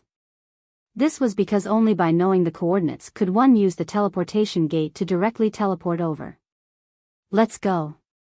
After memorizing the coordinates, he let out a long sigh, waved his hand, and quietly sneaked into the mountain range with Wolf King. Wolf King had a keen sense of smell. If they encountered a powerful beast, they would take a detour. If they encountered a weaker beast, they would directly start fighting. If they were discovered by a powerful beast, they would hide in the castle. They walked and stopped along the way. Until half a month later, a man and a wolf were still in the mountain range. "How big is this place?" Qin Feiyang and the Wolf King stood side by side on a short mountain. Both of them were incomparably furious as they swept their eyes over the boundless wilderness before them. They thought that half a month was enough to get out. But now, they couldn't even see the shadow of the edge of the mountain range. "Quickly ask Ren girl, what is this damn place?" Wolf King said. Qin Feiyang nodded, took out the image crystal, and quickly activated it. Not long after, a glamorous figure appeared. Ren Wuxuang asked, "Feiyang, why are you looking for me?" "Sister, we have left the Sea of Despair, but we are trapped in a mountain range." Qin Feiyang immediately told Ren Wuxuang the details of the mountain range. After pondering for a moment, Ren Wuxuang said, "If I remember correctly, that should be the Quiescence Mountain Range." Quiescence Mountain Range? The man and the wolf's eyes darkened. From the name, they knew that it was not a good place. The Quiescence Mountain Range is very dangerous. It can even be said that it is the headquarters of the beasts in our spiritual state. To be honest, even my grandfather doesn't dare to set foot in it easily. With your current speed and ability, you probably won't be able to get out in 8 to 10 years. Ren Wuxuang said. What? The man and the wolf looked at each other. Even the mansion master didn't dare to set foot in it. Did this Wang Hong ask them to come here to die? They couldn't afford to wait 8 to 10 years. Ren Wuxuang said, give me your coordinates, I'll come and pick you up now. Qin Feiyang frowned and said, this isn't good, how are we going to explain to Wang Hong? Ignore him. He's clearly making things difficult for you. If he dares to blame you, I'll back you up. Ren Wuxuang said. It's good to have an awesome sister. Qin Feiyang chuckled and gave the coordinates to Ren Wuxuang. Although he also wanted to rely on his own efforts to get out of the Quiescence mountain range, time didn't allow it. More importantly, he didn't have an alchemy furnace and couldn't refine battle chi pills. Without battle chi pills, he didn't know how long it would take to master the battle formula and step into the battle emperor realm by absorbing the essence of heaven and earth. Swoosh! In less than 10 breaths. In the void in front of him, a beautiful figure appeared out of thin air. It was Ren Wuxuang. This time, it wasn't an illusion, but a real person. Wolf King waved his claws and laughed. Little girl Ren, long time no see, did you miss your brother? Ren Wuxuang rolled his eyes. Seeing that the man and the wolf were in a rather sorry state, he laughed. Thank you for your hard work, I will bring you to the city now. The city. Qin Feiyang's heart trembled. Ren Wuxuang waved his hand, opened a teleportation gate, and laughed, quickly follow me. Finished. She took the lead and walked in. Qin Feiyang lowered his head to look at Wolf King, and warned, don't tell anyone about the Merfolk clan. I know. Wolf King waved his claws impatiently, and ran into the teleportation gate like a wisp of smoke.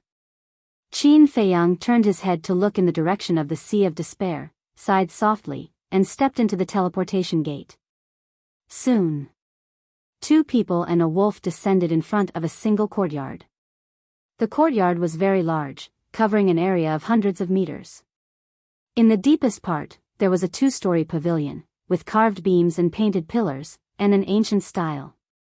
The rest of the place was a garden. The small trees were verdant, and hundreds of flowers were blooming.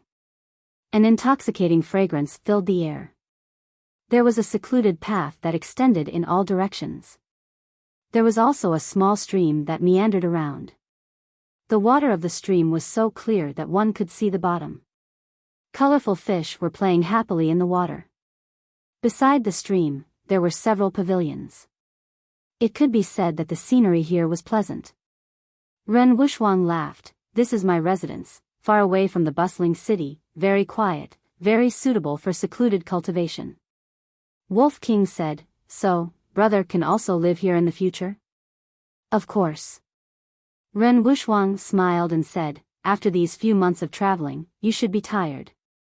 Go and have a good rest first, I will inform grandfather. Wait. Qin Feiyang was secretly shocked and hurriedly called out to her. What is it? Ren Wuxuang was puzzled. Qin Feiyang said, I am only a 2-star battle king now, I am not qualified to meet the mansion master. Let's talk about it later.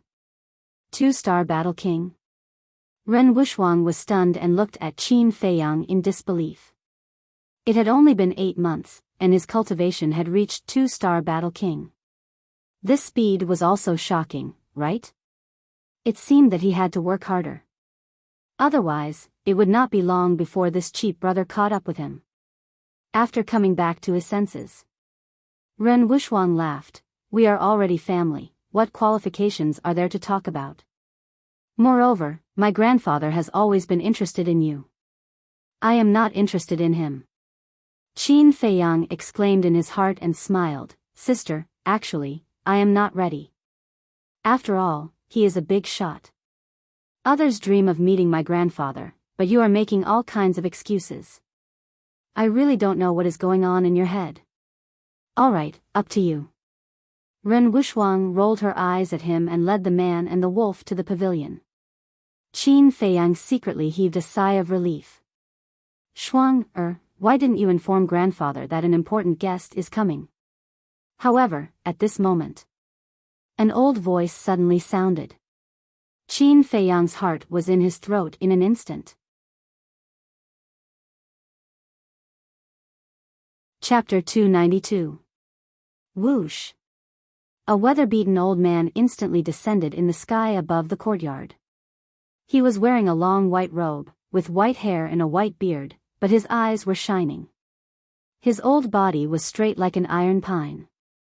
As soon as he saw this person, Qin Feiyang's head exploded.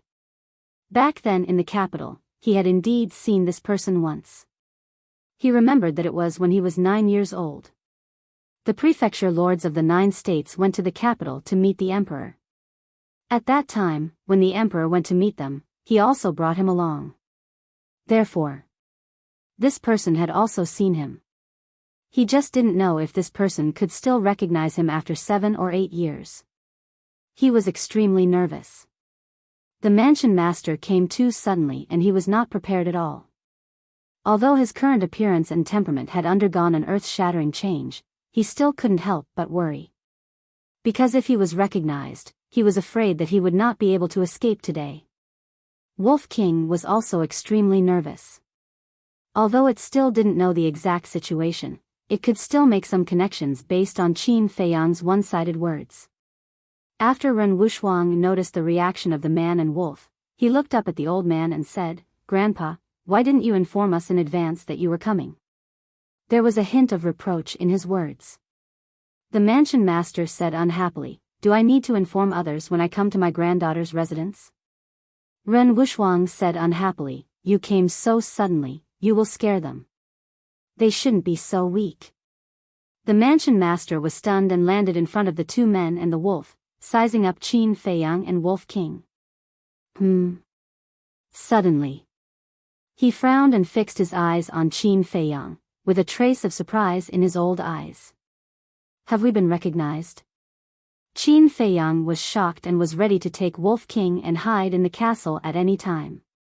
After a torturous wait, the mansion master finally opened his mouth and asked, "Shuang, didn't you say that he was only a martial arts grandmaster?" Phew! Qin Feiyang secretly let out a sigh. It seemed that he hadn't been recognized. Ren Wuxuang smiled bitterly. "When I left the county of Swallow, he was indeed only a martial ancestor. I didn't expect him to break through to the 2-star battle monarch so quickly. And this wolf cub." Ren Wuxuang glared at Wolf King. During the 6 months in the Merfolk clan, Wolf King had broken through 2 small realms in a row. He was now a 3-star battle king, surpassing Qin Feiyang. If it hadn't been so playful and had cultivated seriously, it probably wouldn't have reached this level. Of course, if Qin Feiyang didn't copy the battle symbol formula, the 60,000 battle chi pills would be enough for him to break through to the 3-star battle king realm, or even the 4-star battle king realm. Not bad, not bad. They are all good seedlings. The mansion lord looked at the man and wolf and nodded with a smile. Qin Feiyang cupped his hands and smiled, "Senior, you flatter me. In the entire spiritual state, there has never been a person who became a battle monarch at the age of 16. Even among the 5 Dao geniuses of the same age as you, the strongest is only a 4-star or 5-star martial ancestor. So you are worthy of praise." The mansion lord smiled. "Old man, what's your cultivation base?" Wolf King asked. Qin Feiyang's identity wasn't recognized, so it became a lot bolder. "Old man?" Ren Wuxuang was slightly stunned and said angrily, "Wolf cub, don't be rude." Qin Feiyang also fiercely glared at it.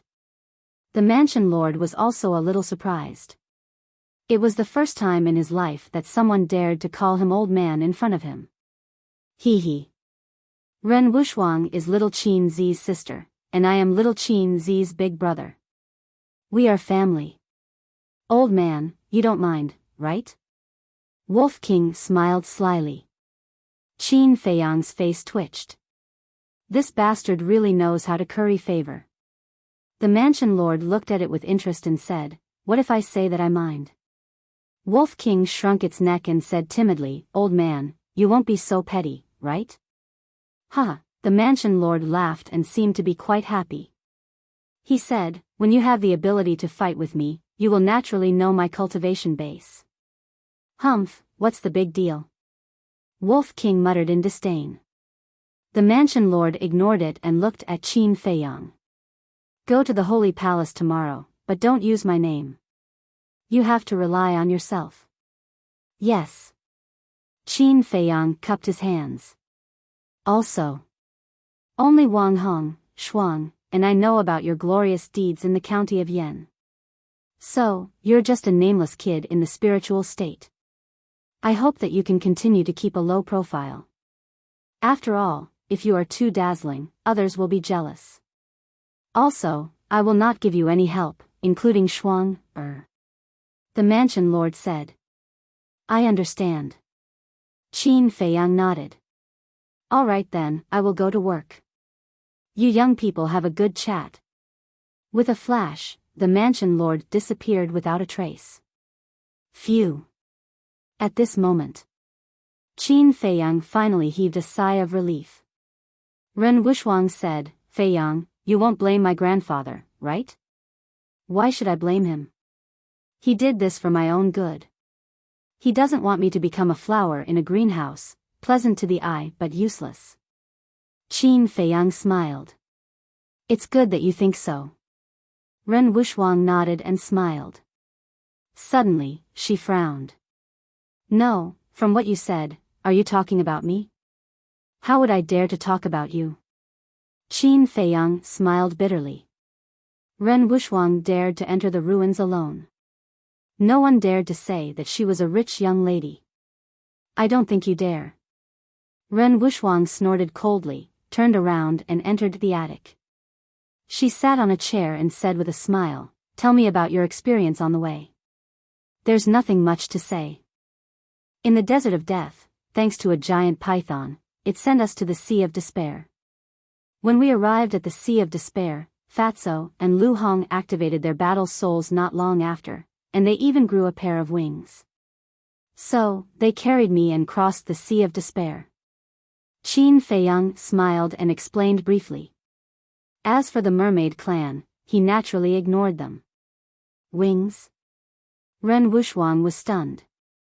Qin Feiyang waved his hand, and Fatso and Lu Hong both appeared. He smiled faintly and said, "Let sister see the world." Puchi. With a thought, a pair of wings appeared. "What's going on?" Ren Wuxuang suddenly stood up and looked at the two of them in shock. Wings could actually grow on a human's body. Wasn't this too unbelievable? Fatso shook his head and smiled narcissistically. "Sister Wuxuang, how is it? Do you feel that Fat Lord has become more handsome?" A row of black lines appeared on Ren Wuxuang's forehead. How could such a meatball be considered handsome? What a piece of work. She shook her head helplessly and asked, "What battle souls did you activate?" She naturally suspected that this strange phenomenon was related to Fatso and Wei Wuyan's battle souls. "We're keeping it a secret." Fatso chuckled. Ren Wuxuang rolled her eyes. The world was big and there were all kinds of strange things. This sentence was indeed true. Qin Feiyang asked, "Sister, where is Yan Nanshan now?" Ren Wuxuang said, "I heard that he and Wei Zhongyang are locked in prison." "Why? Do you want to see him?" Qin Feiyang nodded. Ren Wuxuang smiled and said, "Okay, I'll take you there when you've rested." Qin Feiyang said, "I want to go now." "Now?" Ren Wuxuang was stunned and nodded, "Okay, after all, he's your benefactor. It's good to go see him as soon as possible." She stood up and led Qin Feiyang and the others out of the courtyard quickly. At the same time, she introduced the situation of Shao Prefecture City to Qin Feiyang and the others. The scale of the prefecture city was dozens of times larger than Yan City. Just the residents in the city were estimated to be no less than 100 million. If you add in the floating population that came in and out every day, the number would be even larger.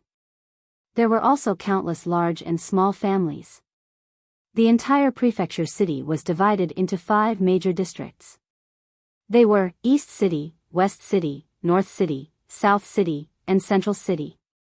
Apart from the Central City, the East City and the other 4 major districts all had independent city lord manors.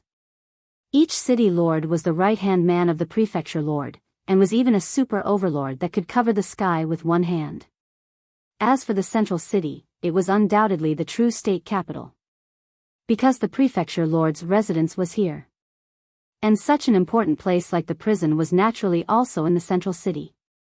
Moreover, it was right next to the prefecture lord's residence.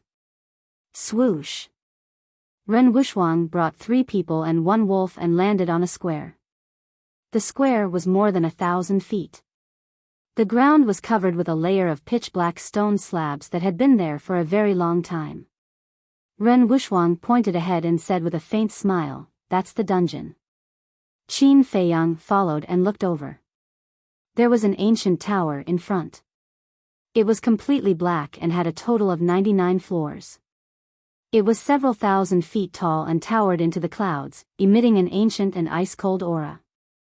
In the center of the tower, there were 2 large words written with iron hook and silver. Prison. When Qin Feiyang saw those 2 words, his pupils suddenly shrank. He could feel a shocking murderous aura from those 2 words. Even his soul was trembling. It was truly hard to imagine who had carved those 2 words. What was the cultivation level of that person? Following behind Ren Wuxuang, they arrived at the entrance of the tower. "Greetings, Miss Wuxuang." The stone door was tightly shut. In front of the door, there were 10 black-armored guards standing upright. Every one of their eyes was as sharp as a knife. The aura emitted from their bodies was also unfathomable. According to Qin Feiyang's estimation, these people's cultivation levels were at least 5-star combat emperors. When they saw Ren Wuxuang coming, the 10 of them bowed and saluted. Ren Wuxuang said, "Open the door, I want to see Yan Nanshan." Yan Nanshan? The 10 of them were slightly stunned. The leader of the guards hurriedly said, "Miss Wuxuang, Commander Wang Hong has ordered that no one is allowed to see him." Ren Wuxuang said, "Then you open the door first, then go and call Commander Wang." The guard leader hesitated for a moment, then nodded and said, "Miss Wuxuang, please wait for a moment." He turned around and took out a black token from his bosom. Battle chi surged into the token. Immediately, a black light shot out from the token and entered the tower door. Clang! In the next moment, the tower door quickly opened. "You go and call Commander Wang Hong. I will bring Miss Wuxuang and the others in." The guard leader put away the token and instructed the guard beside him.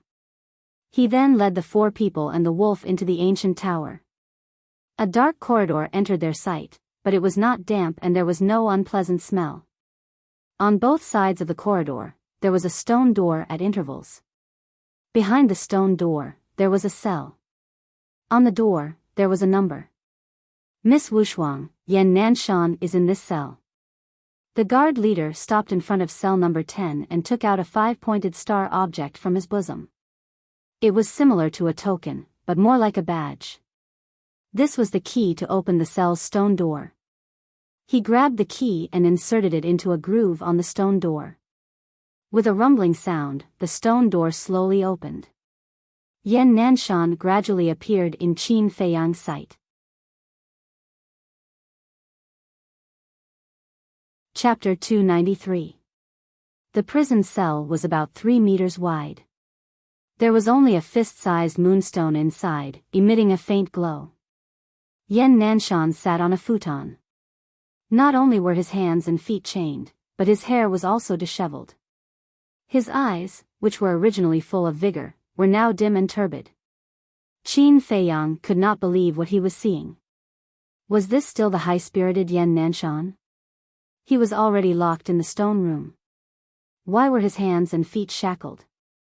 Crack! He clenched his fists tightly, making cracking sounds. He tried hard to suppress the anger in his heart that was about to explode. Yan Nanshan was also looking at him. His empty eyes gradually regained a trace of color. Are you Fei Yang? After a while, he opened his mouth and asked. His voice was hoarse and weak. It could not be compared to an old man. Boom! Hearing that voice, the anger in Qin Fei Yang's heart was no longer able to be contained. It exploded. He turned to look at the guard captain and said angrily, "Why are you doing this to him?" The guard captain frowned. Who was this? How dare he speak to him with such an attitude? Ren Wuxia said, "Fei Yang, calm down. Every prisoner on the first floor of the prison is like this." Qin Fei Yang snorted coldly and strode into the prison cell. He squatted in front of Yan Nanshan and smiled. "Palace Master, it's me. I've troubled you. It's really you. It seems that I'm not dreaming." Yan Nanshan was extremely excited. His empty eyes finally regained a trace of color. He instinctively reached out and grabbed Qin Fei Yang's shoulder. However, the iron chains on his hands seemed to weigh millions of pounds. He could not lift his hands. Qin Fei Yang lowered his head and looked at the iron chains. His eyes were filled with coldness. Divine gravity iron. As the son of an emperor, he could tell the material of the iron chain at a glance. Not only was the divine gravity iron extremely hard, but it was also very heavy. Such a small piece of nail weighed at least 10,000 pounds. Not to mention the entire iron chain. Moreover, once bound by this iron chain, one would not be able to use battle chi. It was equivalent to becoming an ordinary person. Damn bastard. Qin Fei Yang didn't hide his anger as he scolded and took out pale snow. The guard captain frowned and said indifferently, "No one can break this chain unless they have the key." There was a trace of contempt in his eyes. Clang! But before he could finish his sentence, with a wave of Qin Fei Yang's hand, Chang Shui's sharpness was revealed. The iron chains on Yan Nanshan's hands were immediately cut in half. How is this possible? The guard captain's eyes widened in anger and disbelief. You want to stump me with a mere gravity divine metal? In your dreams. Qin Fei Yang disdainfully raised his hand and swiftly cut off the shackles. Without the chains binding him, Yan Nanshan's body felt lighter. Good, very good. I'm relieved to see you here. He raised his hands and grabbed Qin Fei Yang's shoulders, nodded and laughed. Qin Fei Yang's forehead was sweating. Because Yan Nanshan was so excited that he forgot to control his strength. Qin Fei Yang's shoulders were almost broken. But he endured it silently, and there was no change on his face. How dare you! However, a shout that swept away the atmosphere suddenly exploded. The guard captain looked at Qin Fei Yang gloomily and shouted, "Don't you know the rules of the prison? No one is allowed to untie the iron chains on prisoners without permission. Get out!" Qin Fei Yang shouted without turning his head. The guard captain was stunned. How dare he scold him? He looked at Ren Wuxia and said in a low voice, "Miss Wuxia, he broke the rules of the prison. I must arrest him. Rules are dead, but people are alive. It's Fei Yang's first time in the prison. He doesn't know the rules at all." "Guard captain, why are you making a fuss?" Ren Wuxia frowned and said coldly. "Making a fuss?" The guard captain frowned. "Guard captain," Qin Fei Yang was just impatient. "Please be magnanimous and don't hold him accountable." Yan Nanshan also hurriedly stood up and pleaded for Qin Fei Yang. "Okay, I won't hold him accountable this time," the guard captain said expressionlessly. He waved his hand and two more iron chains appeared out of thin air and fell to the ground with a clang. "Put it on yourself," he said to Yan Nanshan. That contemptuous attitude and that disdainful look were as if he was looking at a tiny ant. "Yes." Yan Nanshan replied respectfully. He sat on the futon and reached out to grab the iron chains. At this moment, Qin Fei Yang grabbed his wrist and shook his head. "As long as I'm here, I won't let you put this thing on. Yan Nanshan looked at the guard captain and said angrily, don't mess around, let go. Qin Feiyang didn't say anything. He held the Chang Shui and cut the 2 iron chains. You're too presumptuous. The guard captain shouted and reached out his big hand to grab Qin Feiyang's shoulder. No. Yan Nanshan's face changed. He didn't hesitate to slap the guard captain's arm away. The guard captain was furious. On his face, there was a vicious look that could not be removed. A prisoner should have the awareness of a prisoner. Kneel down with me. He took a step forward and pressed his palm on Yan Nanshan's shoulder, pressing him to the ground. Why should I kneel down? Qin Feiyang said coldly. His eyes were full of killing intent. He waved his big hand and the Chang Shui shone with cold light. The guard captain hurriedly withdrew his arm. This dagger could even cut the iron chains, let alone his flesh and blood. But Qin Feiyang's action had undoubtedly enraged him. Boom! A terrifying pressure drowned Qin Feiyang like a tide. His face suddenly twisted. The terrifying pressure almost suffocated him. Seeing this, Ren Wuxuang's face was full of anger. But she didn't say anything. Seeing that Ren Wuxuang didn't help him, the guard captain became more arrogant. But Yan Nanshan's face darkened and he shouted, Guard captain, you can humiliate me, but you can't hurt him. Boom! The aura of an 8-star combat emperor burst out from his body. The guard captain was sent flying and hit the wall behind him. Blood spurted out of his mouth. As soon as the pressure disappeared, Qin Feiyang's body went soft and he knelt on the ground. Yan Nanshan hurriedly supported him and asked with concern, Feiyang, are you all right? I'm fine. Qin Feiyang shook his head. Rebellion, this is really rebellion. At this moment, the guard captain shouted and stared at Qin Feiyang and Yan Nanshan. Qin Feiyang raised his head and sneered, so you're just a so-so. If it weren't for your status, the palace master could kill you with one hand. Arrogant. I'll report to the commander now and let the 2 of you die without a burial place. The guard captain laughed sinisterly. Enough. Ren Wuxuang shouted and turned to look at the guard captain. He said coldly, even if the commander comes, don't even think about touching him. The guard captain was shocked. Didn't this lady not care before? Why did she say such ruthless words now? Actually, previously, Ren Wuxuang didn't help because he had already said that he wouldn't help Qin Feiyang in any way in the future. He had to rely on himself. But seeing that the situation was getting worse and worse, how could she sit still? The guard captain struggled in his heart for a moment and snorted, Miss Wuxuang, I'm afraid this is not something you can decide. After saying that, he turned and walked out with a hint of greed in his eyes.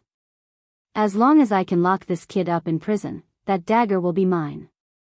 It turned out that he had taken a fancy to Chang Shui. Why is there such a big commotion? At this moment, a cold voice came into everyone's ears. Then, a square-faced man in white strode into the ancient tower. It was Wang Hong. The guard captain hurriedly went up and said, Commander Wang, you've come at the right time. Someone wants to break out of prison. Break out of prison? Wang Hong raised his eyebrows and said angrily, Who is so bold? It's him.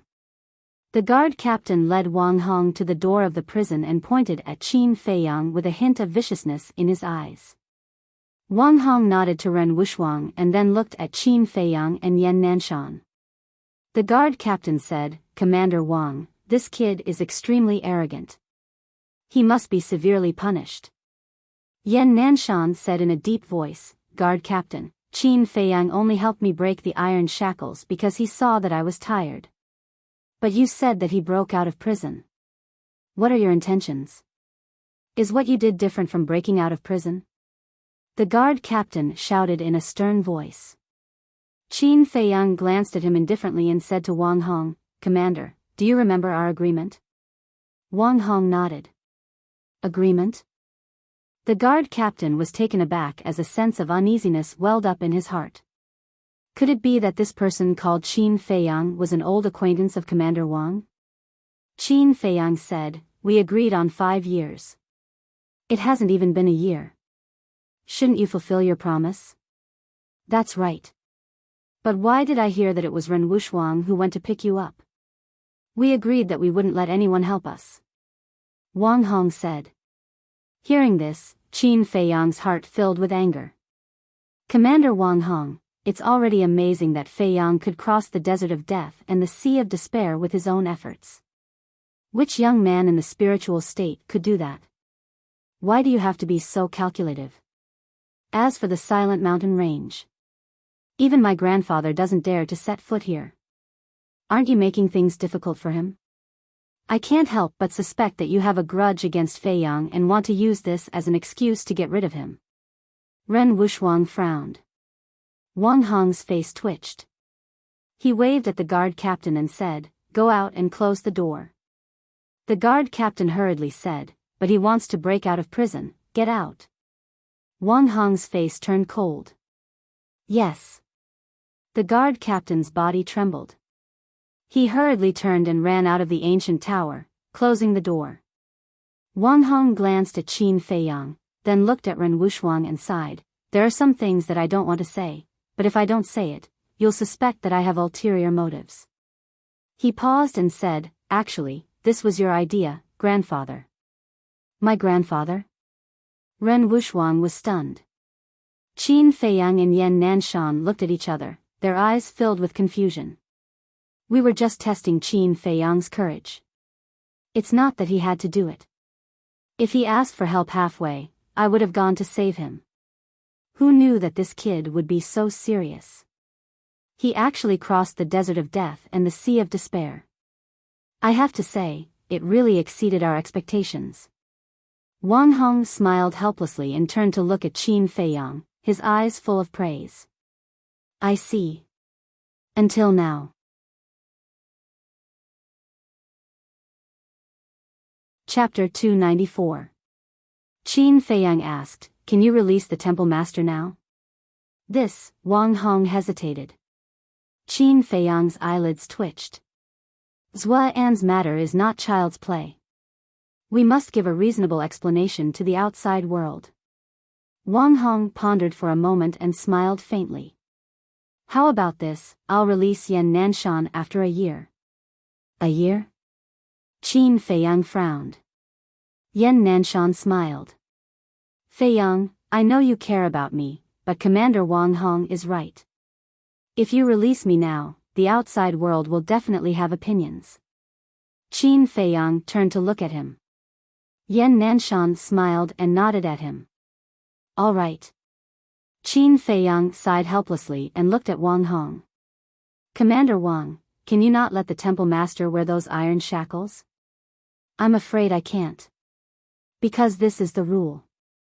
Not just Yan Nanshan, even me and the other commanders, including the 4 city lords, have to wear iron shackles if we commit a serious crime." Wang Hong shook his head. Yan Nanshan patted Qin Feiyang's shoulder and smiled. "It's all right. It's just a year. It'll be over soon." Sigh. Qin Feiyang sighed deeply and smiled. "Temple Master, take care. I'll definitely come and get you after a year." Since Wang Hong had already said so, what else could he say? Yan Nanshan nodded and reminded him. "Although your current strength has far surpassed your peers, you must not be complacent. You must work harder. Don't you know me?" Qin Feiyang smiled. Yan Nanshan could not help but laugh. Indeed, this young man in front of him did not need anyone to remind him. This was because he was already working hard. Ren Wuxuang smiled. "Feiyang, let's go." "All right." Qin Feiyang nodded and said, "Temple Master, we'll take our leave then." "Go." Yan Nanshan waved his hand. "Temple Master, take care.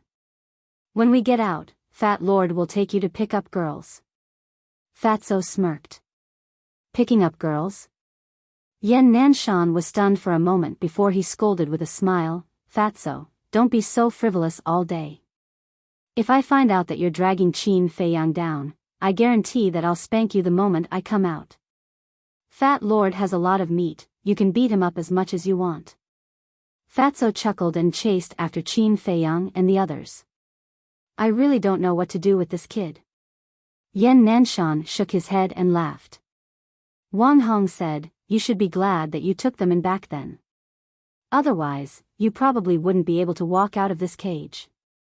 Yan Nanshan nodded and said, "Yes, they will definitely become the pillars of the spiritual state." Wang Hong smiled and took out 2 iron chains. He turned around and walked out of the cell, closing the stone door behind him. Qin Feiyang stood in the long corridor and scanned the stone doors on both sides. He asked, "Commander Wang, which cell is Wei Zhongyang locked in?" Wang Hong thought for a moment and said, "I think he's in cell number 5. Qin Feiyang said, "Can I see him?" Wang Hong glanced at Ren Wuxuang and nodded. "All right, men." The tower door opened and the captain of the guards jogged over and bowed. "Commander Wang, what are your orders?" Wang Hong said, "Open cell number 5. "Yes." The captain of the guards ran to cell number 5 and took out the pentagonal key, opening the stone door quickly. Wei Zhongyang sat inside, looking even more pathetic than Yan Nanshan. He looked at the captain of the guards outside the door and said hoarsely, "Sir, are you going to release me?" The captain of the guards glanced at him in disdain and retreated to the side. Qin Feiyang strode over and stood in front of the door. "Why is it you?" Wei Zhongyang's expression changed, his eyes filled with disbelief. "Surprised?" Qin Feiyang's lips curled up slightly. He walked into the cell and squatted in front of Wei Zhongyang, smiling. "Are you wondering why Commander Su didn't kill me?" Wei Zhongyang's eyes flashed coldly. However, when he saw Wang Hong and Ren Wuxuang outside the door, the coldness in his eyes was replaced by doubt. He asked, "What are you talking about? Why would Commander Su want to kill you? Playing dumb?" Qin Feiyang was stunned. He moved closer to Wei Zhongyang's ear and whispered, "If Wang Hong and Ren Wuxuang weren't here, would have killed you right now. However, seeing you in such a pathetic state, living a life worse than death, is quite satisfying. You can stay here and suffer slowly." With that, Qin Feiyang stood up and left. When the stone door closed, Wei Zhongyang's face was instantly distorted, looking extremely ferocious. After leaving the prison, Wang Hong turned into a stream of light and left quickly. The guard captain walked in front of Qin Feiyang and cupped his fists.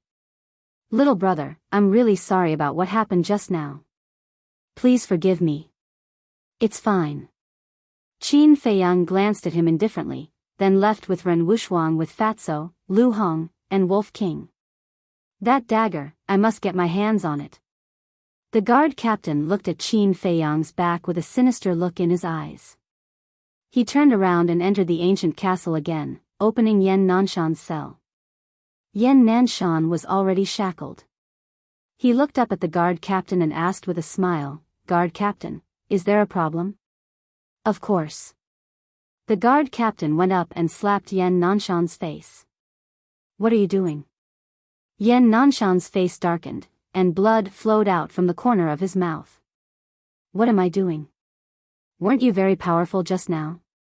Continue to fight back. Trash, how dare you hurt me? You're courting death." The guard captain laughed sinisterly and punched and kicked Yan Nanshan. He was full of hostility. However, Yan Nanshan did not even make a sound during the entire process. He only looked at the guard captain coldly. "Trash, your skin is so thick. My hand hurts. Trash." He seemed to have vented his anger. The guard captain swung his hand and spat on Yan Nanshan's face. He laughed proudly and turned to leave the cell. However, when he was about to close the door, he saw Yan Nanshan's cold eyes and could not help but shiver. "Congratulations, you've completely angered me. Just you wait, I will not let you leave the prison alive." Because in here, I am the law. I have 10,000 ways to kill you. A murderous intent flashed in his eyes. With a bang, he closed the stone door. Then he opened Wei Zhongyang's cell and strode in. He looked down at Wei Zhongyang and said with contempt, "Do you want to live?" "Yes." Wei Zhongyang nodded, his face full of begging. "Well, I want to know Qin Feiyang's situation. The more detailed, the better." The guard captain sneered. At the same time, Qin Feiyang and the others had already returned to the courtyard. Ren Wuxuang asked, "Feiyang, do you blame sister for not helping you save Yan Nanshan?" "No." Qin Feiyang shook his head. Although Ren Wuxuang was the granddaughter of the palace master, she had no power at all. There were some things that she could not make the decision for. Moreover, the palace master had already said that she could not give him any help. Qin Feiyang asked, "Sister, which district is the treasure pavilion in?" "I want to buy some things." Ren Wuxuang said, "Other than the central district, there are 4 districts. Do you want me to take you there?" "It's better not to, in case I get scolded by your grandfather." Qin Feiyang smiled and turned to walk out of the pavilion. "Brother Wolf, let's go and act wildly." Fatso shouted excitedly. "We are indeed kindred spirits. Acting wildly in the prefecture city will definitely be more satisfying than acting wildly in Yen City." The Wolf King stood up like a human and shot out like a rocket. Ren Wuxuang's face darkened and said angrily, "Both of you, stop it. Killing is not allowed in the prefecture city." "Got it." So long-winded. The man and the wolf shouted impatiently. They put their arms around each other's shoulders and laughed sinisterly. These two really want to see the world in chaos. Lu Hong walked behind them and shook her head helplessly. The mansion was too big. The 3 men and the wolf walked for an hour and asked the guards before they walked out of the mansion. Looking back, the gate of the mansion was majestic. 2 golden lions stood on both sides of the gate. "It's actually made of gold." Fatso and Wolf King's eyes lit up and they drooled. The 4 guards at the door couldn't help but look at them vigilantly, as if they were guarding against thieves. "Don't embarrass me. Let's go." The veins on Qin Feiyang's forehead bulged and he kicked each of them. Lu Hong chuckled and said, "I think we should let them stay in the castle. Otherwise, something will happen." As soon as she said that, Fatso and Wolf King turned and glared at her. Lu Hong shook her head and smiled bitterly. She waved her hand and said, "Okay, okay, okay. Pretend I didn't say anything." The man and the wolf smiled proudly and swaggered on the street. However, their eyes were sneakily looking at the shops on both sides. No one knew what they were thinking. As for Qin Feiyang, his head was lowered the entire time, as if he was thinking about something. "What are you thinking about?" Lu Hong looked at him suspiciously for a moment and could not help but ask. "I'm worried about Yan Nanshan." Qin Feiyang said. "Didn't you say you would let him go after a year? What are you worried about?" Lu Hong was puzzled. That guard captain is not a kind person. Yan Nanshan hurt him before.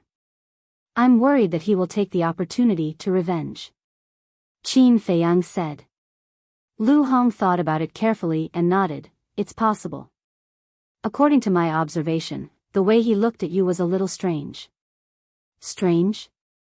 Qin Feiyang looked up at her in confusion. At that time, his attention was all on Yan Nanshan and he did not pay much attention to the guard captain. Lu Hong said, there seemed to be a trace of greed in his eyes. "Greed?" Qin Feiyang raised his eyebrows. Suddenly, he seemed to think of something and his eyes lit up. At the same time, Lu Hong's eyes also turned cold. She said, "I understand. He must be coveting Chang Shui. You and I have the same idea," Qin Feiyang said in a low voice. At that time, except for Chang Shui, they did not take out anything. Therefore, this was the only explanation. Then what should we do? Lu Hong asked, a little worried. Qin Feiyang pondered for a moment and looked up at Fatso. He said, Fatso, come here. Why? Fatso turned to look at him. Qin Feiyang said angrily, just come here. Why are you talking so much nonsense? Why are you angry for no reason? Fatty and the Wolf King looked at each other. With their heads full of doubts, they turned around and walked to Qin Feiyang's side. Qin Feiyang said to Fatso, I want you to bribe the guards guarding the prison in the shortest time possible, except for the guard captain. Bribe them for what? Fatso was confused.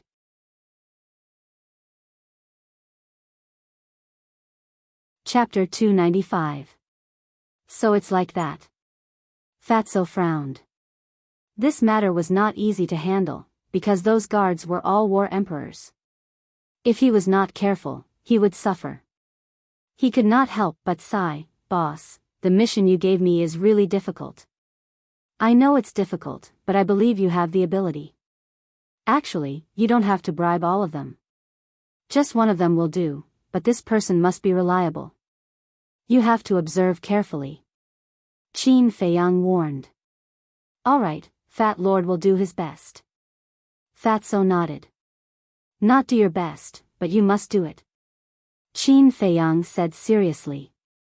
Fatso took a deep breath and said, all right, Fat Lord will definitely complete the mission. Qin Feiyang patted his shoulder and said with a smile, that's good. Give me the ingredients for the potential pill. Fatso took out a chinkuan bag and threw it to Qin Feiyang. He chuckled and said, after completing the mission, is there any reward? Qin Feiyang shook his head and said with a smile, sure, when the time comes, you can buy whatever you want. But there's one thing you have to remember. You can use anything to bribe them, except for the water and cold avoidance pearls. Lu Hong, you have to remember this too. Qin Feiyang warned with a serious expression. Why? The two of them were puzzled. These were rare treasures. If they were to be auctioned, they would definitely be sold for a good price. The first reason why the mermaid clan could survive until now without being discovered is because they never appear in front of others. And the second reason is because the water and cold avoidance pearls are rare, so people can't dive to the bottom of the sea. Qin Feiyang said softly. If not for his relationship with the mermaid princess, he would not have so many worries. But the situation now was different. He had to do his best to keep this secret and not let the mermaid princess get hurt. Lu Hong and Fatso looked at each other, and a meaningful smile appeared on their faces. It seemed that this cold emperor's son had really fallen in love with her. It was just a pity for those water avoidance pearls and cold avoidance pearls. They had plundered quite a lot in Undersea City. Wolf King, in particular, had swept away at least tens of thousands of them in just a few months. Now, they could only be piled up in the chinkuan bag like trash. Qin Feiyang looked at the strange smiles on their faces and couldn't help but roll his eyes. He waved his hand and said, go on, I'll wait for your good news. Fat Lord is as good as two people. Fatso patted his chest and said. Then, he rushed towards the prison. Lu Hong retracted her gaze and asked, which district are we going to? East City. Qin Feiyang smiled. The two of them looked around curiously as they sped towards the eastern part of the city. They were still very unfamiliar with this city. As for Wolf King, without the like-minded Fatso accompanying him, he seemed to have lost interest. It was different from Yen County. Qin Feiyang was really unknown here. None of the pedestrians on the street paid attention to him. At most, they would look at Wolf King a few more times. Qin Feiyang also enjoyed this feeling. Maybe it was in his bones that he liked to keep a low profile and be calm. I remember the mansion lord told you to report to the sacred palace. What is the sacred palace? Lu Hong suddenly asked. Qin Feiyang said, the sacred palace is the combination of the martial arts hall and the pill hall. Combination? You mean the pill hall and the martial arts hall have combined? Lu Hong was shocked. Yes. Qin Feiyang nodded. The division of forces in the 9 prefectures was different from the 18 counties. The 18 counties had the Precious Treasure Pavilion, the Martial Arts Hall, the Danwang Hall, the Royal Family, and 4 super forces.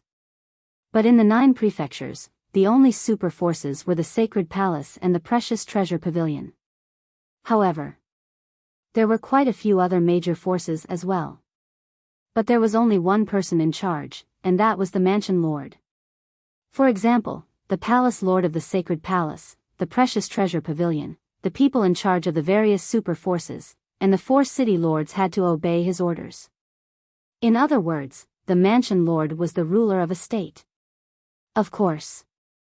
Unless something major happened, the Mansion Lord would not intervene in the disputes between the various forces.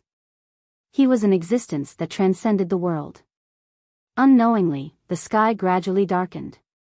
Although the central city was located in the center of the state capital, the Mansion Lord's residence was very far from the Precious Treasure Pavilion in the East City. With the speed of the 2 people and the wolf, it took them a whole day to reach the East City. When they reached the Precious Treasure Pavilion, it was already midnight. There were only a few people on the street. The door of the Precious Treasure Pavilion was also closed. Lu Hong said helplessly, "The city is too big, and it's annoying. This is nothing. The imperial capital is bigger. With our current speed, we won't be able to enter another city without a few months." Qin Feiyang smiled faintly. Lu Hong frowned. "That's too troublesome." Qin Feiyang replied, "No, every single city in the imperial capital has a fixed teleportation gate. We just have to pay a fee to teleport. I really want to check out the imperial capital as soon as possible." When Lu Hong and Wolf King heard that, they could not help but look expectant. "We'll go sooner or later, right?" Qin Feiyang's eyes shone as he scanned the surrounding streets. A few hundred meters to the right, there was a rather grand restaurant. It was brightly lit. Qin Feiyang said, "Let's stay at that restaurant for a night first." The 2 people and the wolf sped over. When they arrived at the restaurant, a clamor entered their ears. "Drunken Dreams Restaurant." Lu Hong raised her head to look, only to see 3 large characters engraved on the door in flamboyant calligraphy. A waiter ran out and sized up Qin Feiyang and Wolf King. He retreated to the side and said with a smile, "Please come in. I want 2 rooms." "Do you have them?" Lu Hong asked. "Yes, they are all top-notch rooms." The waiter nodded. "Then lead the way," Lu Hong said with a smile. The 2 people and the wolf followed behind the waiter. When they entered the lobby, the people who were drinking and chatting inside all looked at them. However, they only glanced at Qin Feiyang and Lu Hong before locking their gazes on Wolf King. There was a trace of curiosity on their faces. Wolf King had broken through to the 3-star Battle King realm. His body was 5 meters long and 2 meters tall. The fur on his body was as white as snow, making him look quite handsome. Some of the slightly drunk young women with red cheeks couldn't help but see stars. Wolf King said proudly, "I didn't expect this brother to be so popular." In the past, when people saw him in the county of Yan, it was as if they had seen a ghost. This was the first time he had been treated like this. "Lu Feng, I want that wolf." In a corner, a rather beautiful woman in red was hugging the arm of a purple-clothed youth. She stared at Wolf King with shining eyes and said in a coquettish voice. The purple-clothed youth called Lu Feng glanced at Wolf King indifferently, then turned his head and looked at the woman in red with a lewd smile. Wolves are vicious creatures by nature. They are not suitable for a beautiful woman like you. If you want to play, I'll play with you. You can play however you want. As he spoke, he held the woman in red's waist with one hand and squeezed the woman's dress with the other, rubbing her 2 towering peaks. In front of everyone, it could be said that he was unscrupulous. The key was that not only did the woman not resist, she even catered with a face full of lust and giggled non-stop. The same scene was happening in a few other corners. The man had an outstanding temperament, and the woman was charming and moving. The other diners seemed to be used to it. How shameless. Lu Hong whispered, her eyes full of disgust. The disgust on Qin Feiyang's face was even stronger. Although the restaurant was originally a romantic place, at least they should restrain themselves a little. The waiter noticed the strangeness of the two and hurriedly said, "Two guests, please follow me." Lu Hong said, "Lead the way." The waiter led the two people and the wolf upstairs. Seeing this, the woman in red hurriedly said, "Lu Feng, stop them. I want to ride it to play." "What's the point of riding it? Go, find a room and ride me. I'll take you to show off and fly." Lu Feng squeezed the soft jade hard, his eyes full of lust. Bastard couple. Hearing this dirty conversation, Lu Hong couldn't help spitting. Ride me to play? Damn, you dare to treat me as a pet? The Wolf King was stunned, and then a wisp of a ferocious glint appeared in its bell-like pupils. Qin Feiyang smiled faintly and said, "There's nothing to be angry about. Don't forget the old man's instructions. Keep a low profile." This old man was naturally the mansion master. "No, I want it. As long as you help me get it, I'll be yours tonight." The woman in red's coquettish voice sounded again. Qin Feiyang's face twitched, and he couldn't help but get angry. He muttered, "Don't ask for a snub." But when the purple-clothed young man, Lu Feng, heard the woman in red's words, he immediately lost his mind and ignored everything else. Smack! He slapped the table. He got up and looked at Qin Feiyang, the woman, and Wolf King, and shouted, "Stop right there. Damn, Brother Wolf is not angry. Do you think I'm a sick cat?" Wolf King flew into a rage. "Be quiet." Qin Feiyang glanced at it indifferently, turned to look at Lu Feng, and said with a faint smile, "What's the matter?" Lu Feng raised his eyebrows and said, "Didn't you hear what my woman said? Leave that wolf here." "Impossible." Qin Feiyang shook his head. The woman in red giggled and said, "You just want money, right? Just name a price." Qin Feiyang was stunned and said with a smile, "It seems that you are very rich." "Nonsense, do you know who I am? This young master has enough money to crush you to death." Lu Feng said proudly. Lu Hong and Wolf King looked at each other, and a trace of playfulness crept into their eyes. "I'm a reasonable person. It's your business that you have money. What you want to do with that woman is also your business. I can't control it. So, please be a reasonable person and don't force me. You guys have fun, I won't accompany you." Qin Feiyang smiled faintly and continued to walk upstairs. "I'm giving you face, but you don't want it." Lu Feng jumped a few times, landed on the stairs, and walked towards Qin Feiyang with a face full of anger. "Trash, what do you want?" Lu Hong turned around and stared at him coldly. "Yo! You have guts, daring to speak to me like that. Little beauty, I'm a person who has tender feelings for the fairer sex. If you accompany me to have fun, hee, I can consider it, but I won't make things difficult for you."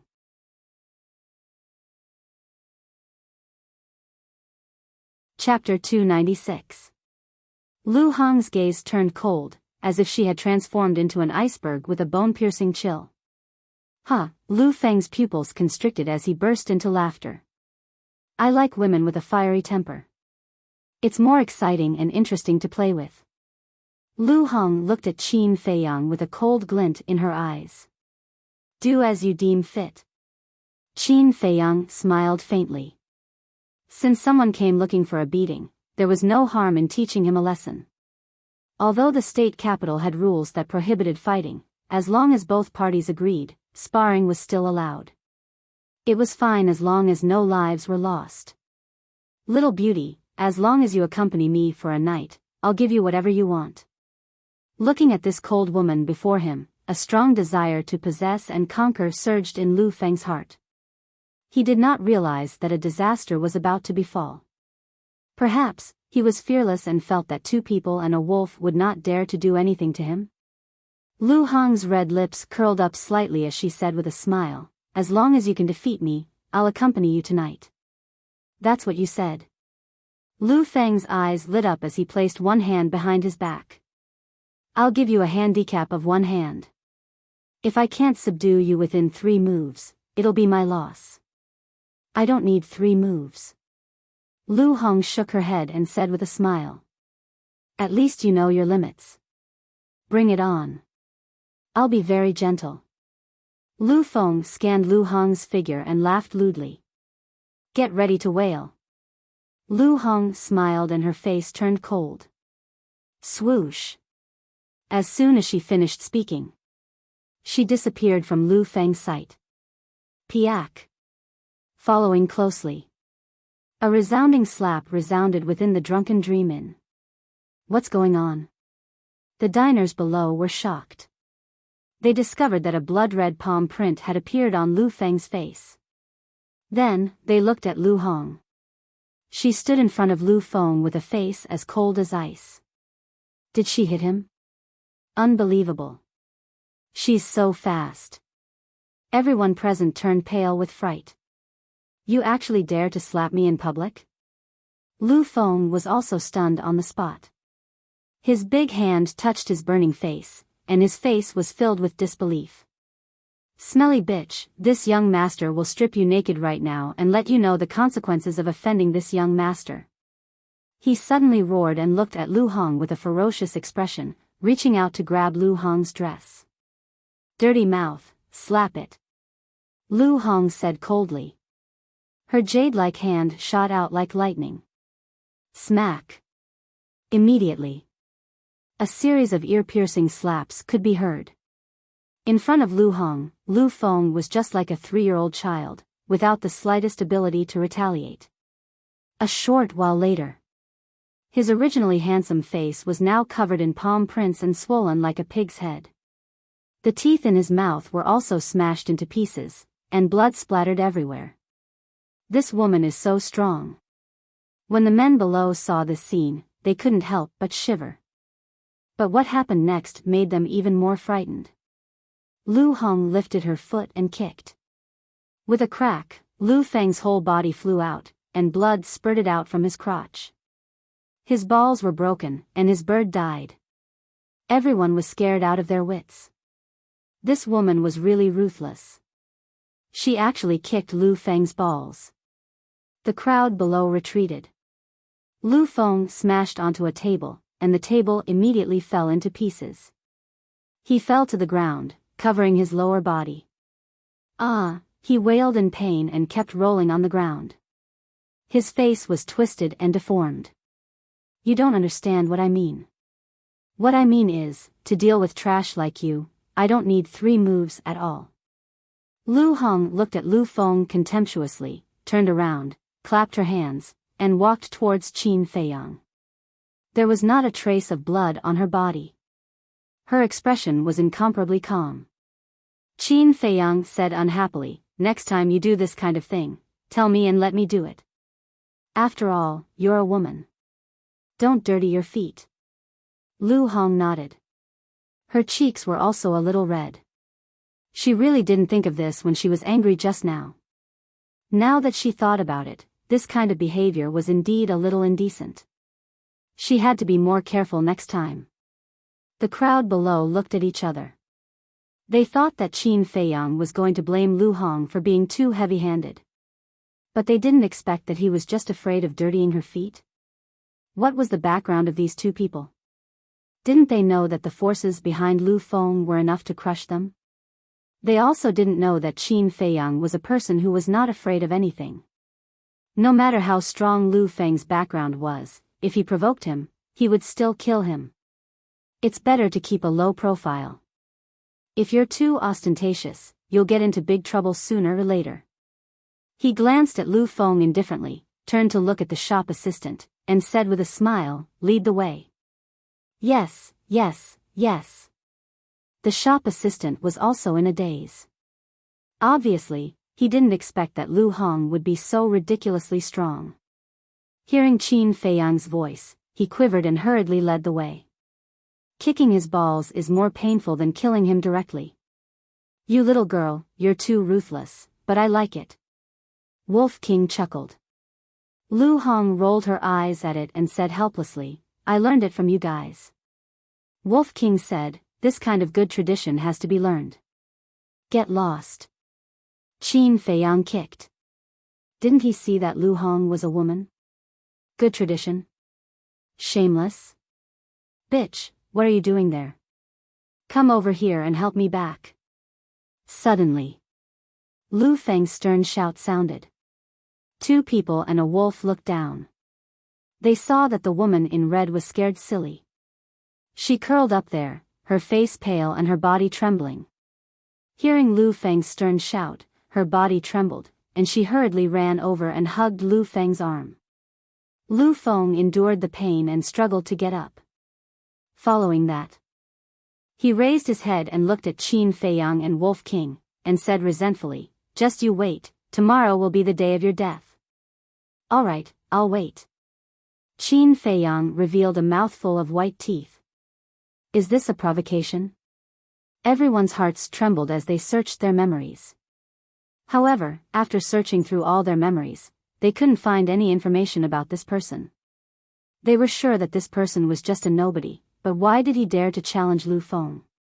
Could it be that he didn't know how powerful Lu Feng's backer was? As expected, newborn calves were not afraid of tigers. Lu Feng laughed sinisterly, let's see how arrogant you can be, let's go. Wait. At this moment, a round middle-aged fatso walked out from the back hall. The fat all over his body jumped up and down, trembling non-stop. Wolf King opened his eyes wide and said in surprise, he can't be Fatso's brother, right? Lu Hong said, how is that possible, even if they are related, he should be Fatso's father. Qin Feiyang was speechless, I say, the two of you, that's enough, especially you white-eyed wolf, you have already led Lu Hong astray. Let me tell you, don't push everything onto me, I'm not a fool. Wolf King glared fiercely at Qin Feiyang. Lu Hong could not help but cover her mouth and snicker. The middle-aged fatso blocked in front of Lu Feng, like a smiling Buddha, and asked very politely, young Master Lu, if you leave just like that, what about my losses? What do you have to lose? Isn't it just a broken table? Lu Feng roared in exasperation. Didn't he see that he was already like this? He even asked him to compensate for his losses, he was really blind. However, because he spoke too forcefully, it affected the wound on his lower body, causing him to grimace in pain and howl miserably. The middle-aged fatso laughed happily. Lu Feng roared with a sinister expression, bastard, you actually dare to laugh at this young master, do you believe that this young master will bring people tomorrow and tear down this broken building of yours? We'll talk about tomorrow's matters tomorrow. As for now, let's talk about the compensation first. Wait a minute, let me calculate, how much did we lose? The middle-aged fatso walked to the broken table and scanned the messy ground. Soon, he calculated a number in his heart. He turned and walked in front of Lu Feng, chuckling, young Master Lu, a total of 10 million gold coins, is it on account or in cash? What? 10 million? The people present, including Qin Feiyang and Wolf King, were all dumbfounded. With just this little loss, no matter how they calculated, it would not be 10 million gold coins. Wasn't this daylight robbery? Is this a black shop? The two men and the wolf looked at each other. Even the shop assistants felt that it was inconceivable. Lu Feng was also stunned for a moment, and suddenly went crazy with anger, roaring, damn fatso, you're deliberately looking for trouble, aren't you? Do you think that this young master really doesn't dare to touch your drunken dream house? I'm not looking for trouble. The middle-aged fatso had an innocent face. Let me calculate with you. The wood used for the table was a 10,000-year-old ancient tree. It had been carved by several master carvers over the course of a year. It can be said that it is priceless. And those chairs are also thousands of years old ancient trees. In addition, those plates and chopsticks are all polished with peerless jade. And that floor, although it looks ordinary, it is the real best amber stone. In fact, 10 million gold coins is already a discount for you. The middle-aged fatso laughed. The whole place was silent, and they all looked at the middle-aged fatso speechlessly. That 10,000-year-old ancient tree was actually the most ordinary wood, estimated to be less than 10 years old. As for those plates and chopsticks, they were indeed polished with jade, but no matter how they looked at it, they were not peerless jade. As for the top-grade amber stone, it was even more ridiculous. It was simply an ordinary stone that couldn't be more ordinary. In the mountains outside the city, there was a large pile. Wolf King bared his teeth and said, "I finally see what is the real meaning of shamelessness. This fatso is simply too outrageous." Qin Feiyang and Lu Hong nodded, deeply agreeing. As for Lu Feng, his face was ashen, and his eyes were as if he wanted to kill someone. This was a blatant extortion. They also attacked. Why don't you ask them for compensation? Are you blind? Can't you see that I'm also a victim? Lu Feng pointed at Qin Feiyang and Wolf King upstairs and roared. Haha. It's because I'm not blind that I saw that you were the one who started it. They have already tolerated you several times. Our drunken dream house is open for business. We definitely can't wrong a good person, right? The middle-aged fatso laughed. Interesting. Qin Feiyang raised the corner of his mouth. Lu Feng glanced at the two people and the wolf, then looked at the middle-aged fatso, and gnashed his teeth. Fine, you win, record it for me, let's go. The woman in red immediately supported him and walked outside.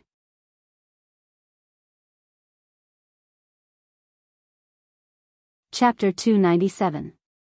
Lu Feng immediately staggered. If not for the woman in red supporting him, he would have fallen. Although he did not fall, this stagger caused blood to flow from his lower body. Between his legs, there was a heart-wrenching pain. Bitch, just you wait. If I don't settle this score with you, I swear I'm not human. He turned his head and looked at Lu Hong ferociously. Then, with a heart full of humiliation, he left without looking back. Humph. Lu Hong snorted coldly, a hint of killing intent lurking in the depths of her eyes. The middle-aged fatso withdrew his gaze and glanced at everyone present. His eyes instantly darkened. Do you know why I did this? Everyone shook their heads. Those who come to my drunken dream inn are all guests. I don't want to see anyone causing trouble here and destroying the harmonious atmosphere. Lu Feng's matter, take it as a lesson. If anyone dares to cause trouble here in the future, it won't be so simple. After the middle-aged fatso finished speaking, he raised his head and looked at Qin Feiyang. He nodded with a smile and turned to leave. So that's how it is. Until now. Everyone understood the middle-aged fatso's intention. But soon, everyone's eyes gathered on Qin Feiyang and the others. There was a trace of gloating in their eyes. Qin Feiyang raised his eyebrows and turned to the waiter. Where's the room? This way. The waiter led them to a corner on the second floor and opened the door. It was very big inside, with a tea room, bedroom, and dining room. The decoration was also very luxurious. The waiter smiled. The other room is next door. Lu Hong said, take me there. Qin Feiyang suddenly said, no need, we only need one room. The waiter was stunned and nodded. Okay. Qin Feiyang walked into the room and said to the waiter, I have something to ask you. The waiter said apologetically, I'm sorry, I have to go down to entertain the guests. Qin Feiyang nodded to Lu Hong. Lu Hong understood and took out 100 gold coins. She smiled and said, is this enough? The shop assistant was dumbfounded. So many gold coins? He quickly nodded and said, yes, yes, yes. As he spoke, he quickly put it into his universe bag, as if he was afraid that Qin Feiyang would change his mind. After the waiter and Wolf King entered the room, Lu Hong closed the door and obediently walked into the tea room. After cleaning the tea set, he took out the best tea leaves from his chinquan bag and began to brew tea. These tea leaves were specially prepared for Qin Feiyang. Because she knew that Qin Feiyang didn't like to drink, he only liked to drink tea. Sitting beside the coffee table, Qin Feiyang pointed to the chair beside him and smiled. Don't be nervous. Sit down and talk. The shop assistant waved his hand and said, no need, no need. I'll stand. Qin Feiyang didn't force the issue and asked, is the Lu family very strong? Very strong. The shop assistant said that the Lu family was the largest family in the East City. At least half of the young disciples in the family had entered the Holy Palace. The Lu family's ancestor was the Castellan of the East City. It's a bit unexpected. Qin Feiyang muttered and asked again, what about the Drunken Dream Pavilion? The Drunken Dream Pavilion is the largest restaurant in the city. No, it should be the largest restaurant in the Spirit State. Because, whether it's the 4 major districts of the city or the cities outside the city, there's a Drunken Dream Pavilion. Rumor has it that the Pavilion Lord of the Drunken Dream Pavilion has a very good relationship with the Castellan. The shop assistant said truthfully. Qin Feiyang suddenly understood. No wonder the middle-aged fatso blatantly extorted Lu Feng. Qin Feiyang said, who is that middle-aged fatso? He's the Pavilion Lord of the Drunken Dream Pavilion in the East City. His name is He Dade. We all call him Pavilion Lord He, but outsiders call him He Wicked. The shop assistant said with a smile. The Wolf King sat on the chair like a human and bared his teeth. The name Hikeda suits him very well. Ah. The shop assistant was stunned and said with a wry smile, actually, Pavilion Lord He is a good person. He takes good care of us. I can see that. Qin Feiyang smiled and waved his hand, you can leave. Prepare some good dishes and send them to me as soon as possible. Wolf King added, remember to ask for a lot. This brother's appetite is very big. Also, the wine must be the best. Give this brother 180 jugs first. 180 jugs? The shop assistant's jaw almost dropped from shock. Wolf King said unhappily, are you afraid this brother can't afford it? The shop assistant hurriedly waved his hand and said, no, no, but Lord Wolf, can you finish it? 100 gold coins in one shot. These 2 people and 1 wolf were obviously rich people. How could they not be able to pay? Wolf King shouted, cut the crap, hurry up. Yes, this little one will arrange it right away. The shop assistant responded respectfully, turned around and trotted out. Lu Hong poured a cup of tea and pushed it in front of Qin Feiyang. She said with a smile, Brother Wolf, aren't you afraid of bursting your stomach? Wolf King chuckled and said, this brother's stomach is very big. Not to mention 180 jugs, even if there are a few hundred jugs, I can still drink it. Qin Feiyang said, I won't object to drinking, but don't make trouble after drinking. Wolf King waved his paw impatiently and said, so long-winded. Don't worry, this brother's wine tolerance is very good. Qin Feiyang rolled his eyes, picked up the teacup and tasted it. He couldn't help but be stunned. Every time, the tea that Lu Hong brewed would have the same taste.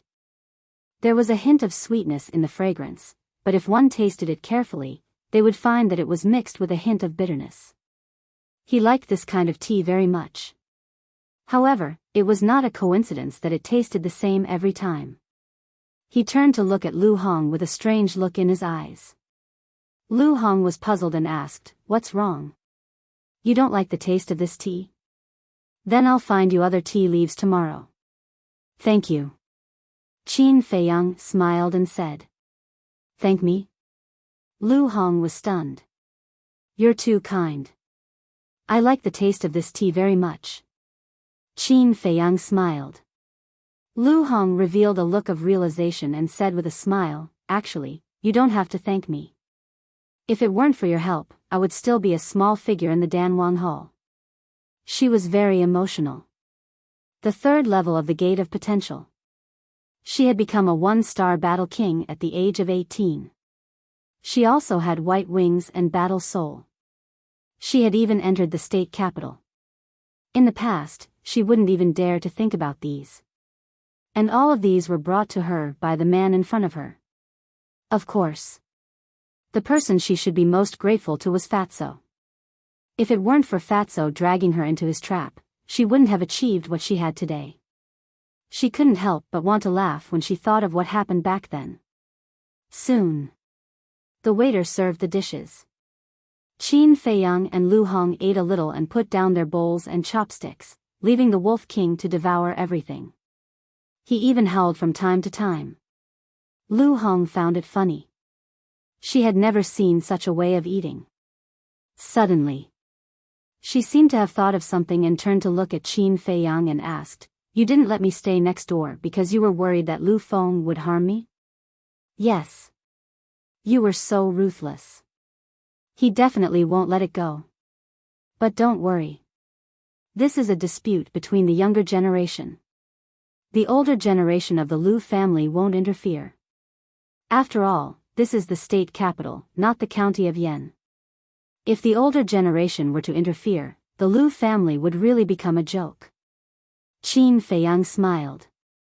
Wolf King chuckled and said, "As long as the older generation doesn't interfere, we can sweep them away with our current strength." Lu Hong also smiled. Qin Feiyang said, "But I'm afraid that Lu Feng will send someone to assassinate us.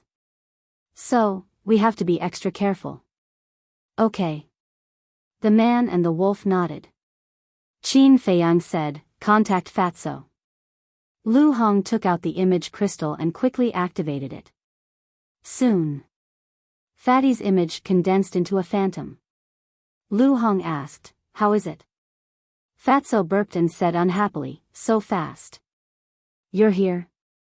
Fat Lord is still looking for information about them. It will take at least 5 days to half a month to get results. "You were drinking over there?" Qin Feiyang frowned. "I drank a little, but Fat Lord knows his limits. He won't mess things up." Fatso chuckled and patted his chest. Qin Feiyang said, "It's good that you know your limits. Be careful over there." Fatso nodded.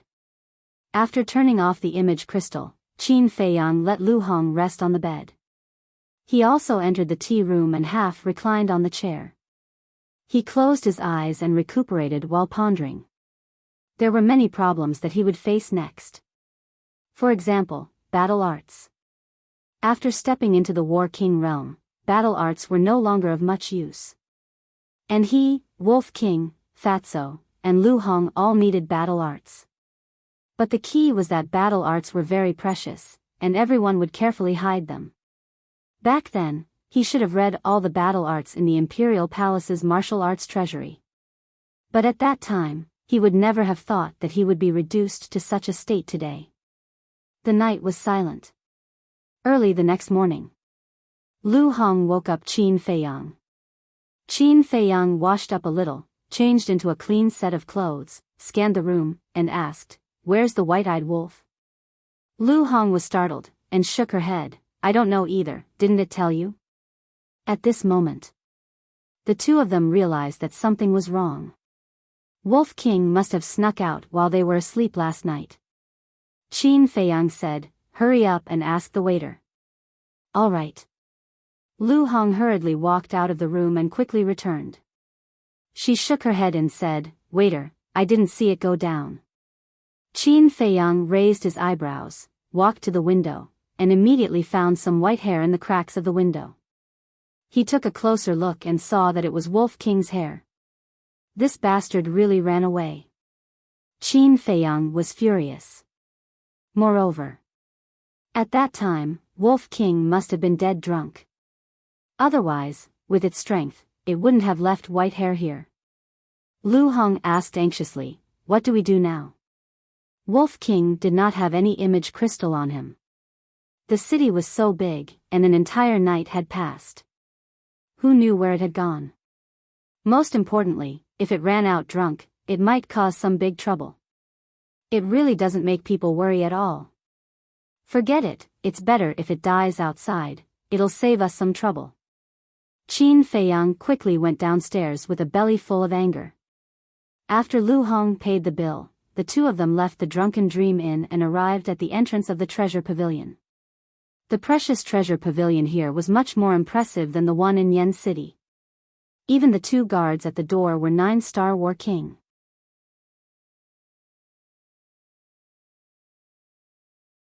Chapter 298. Qin Feiyang and Lu Hong were about to enter the treasure pavilion.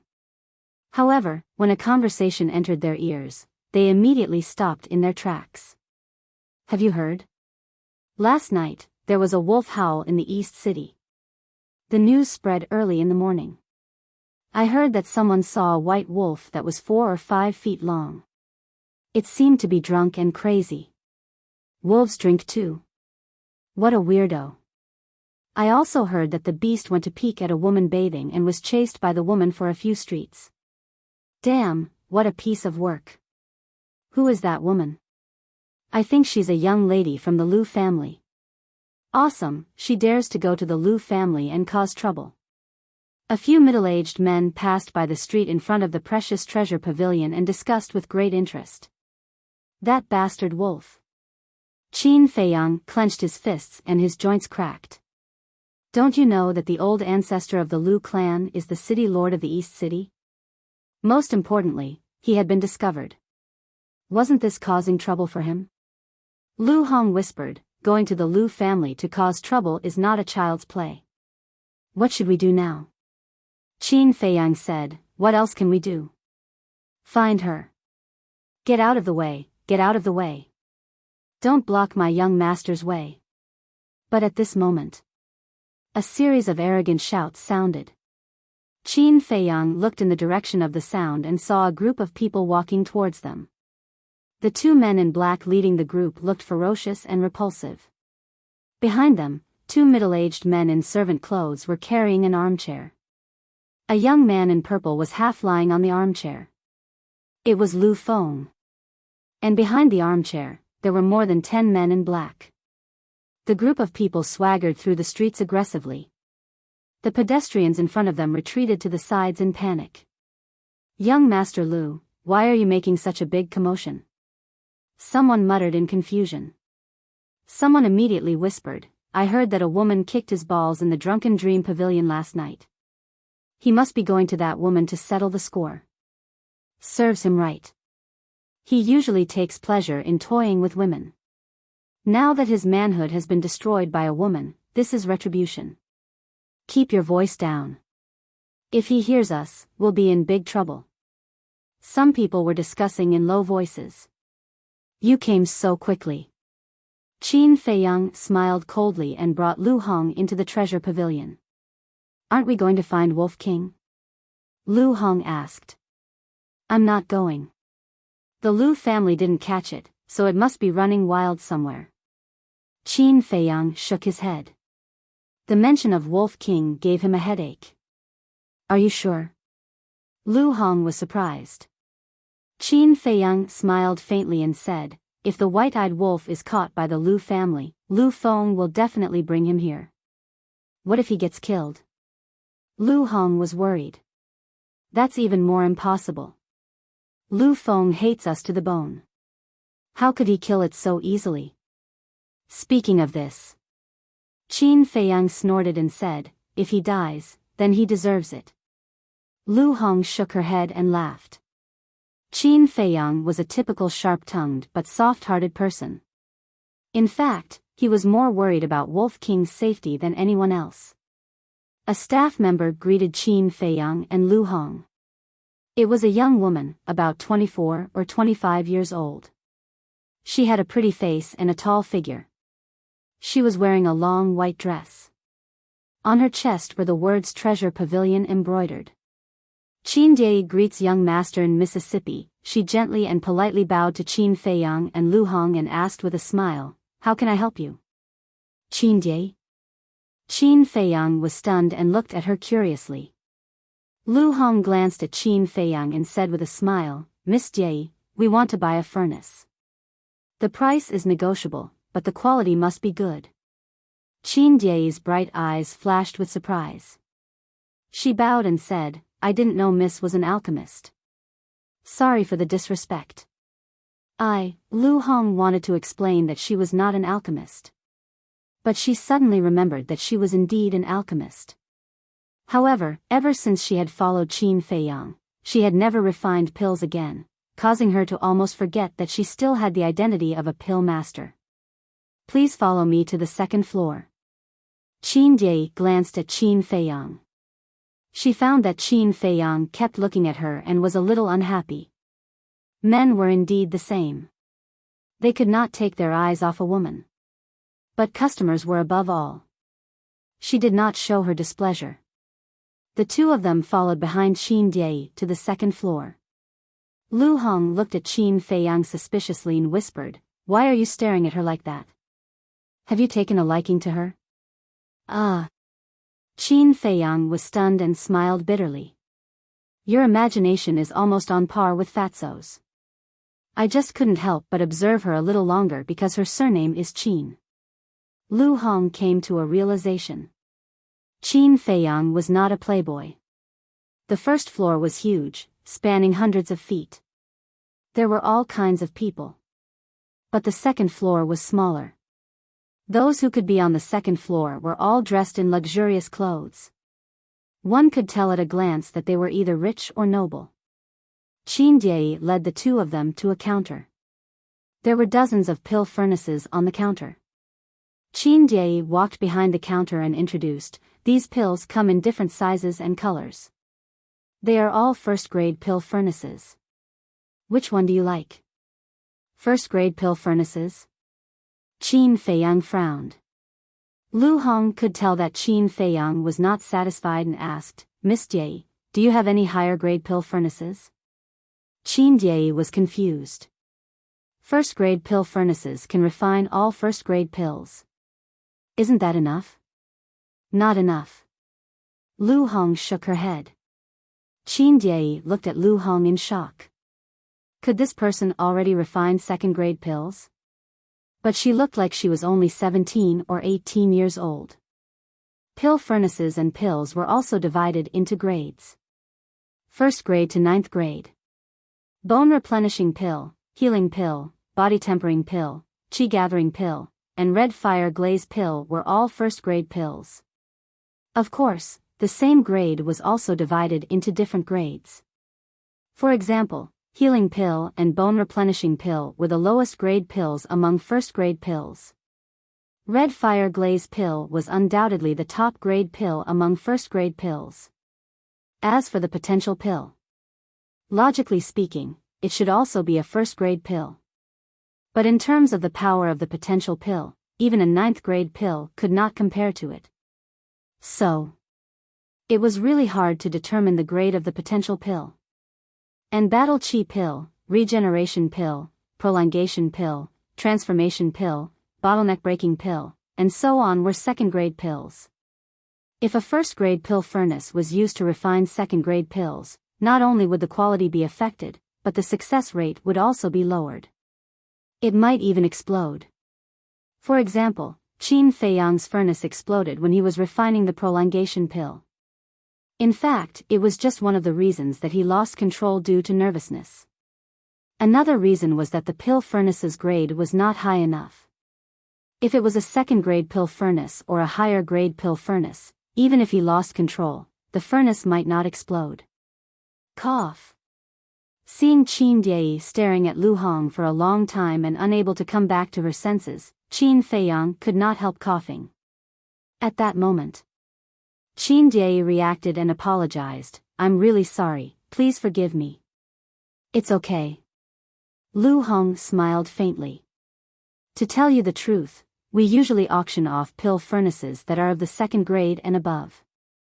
It seems that only one pill furnace will be auctioned today. Why don't you go to the auction house and have a look? And there will also be a supreme grade red fire glaze pill.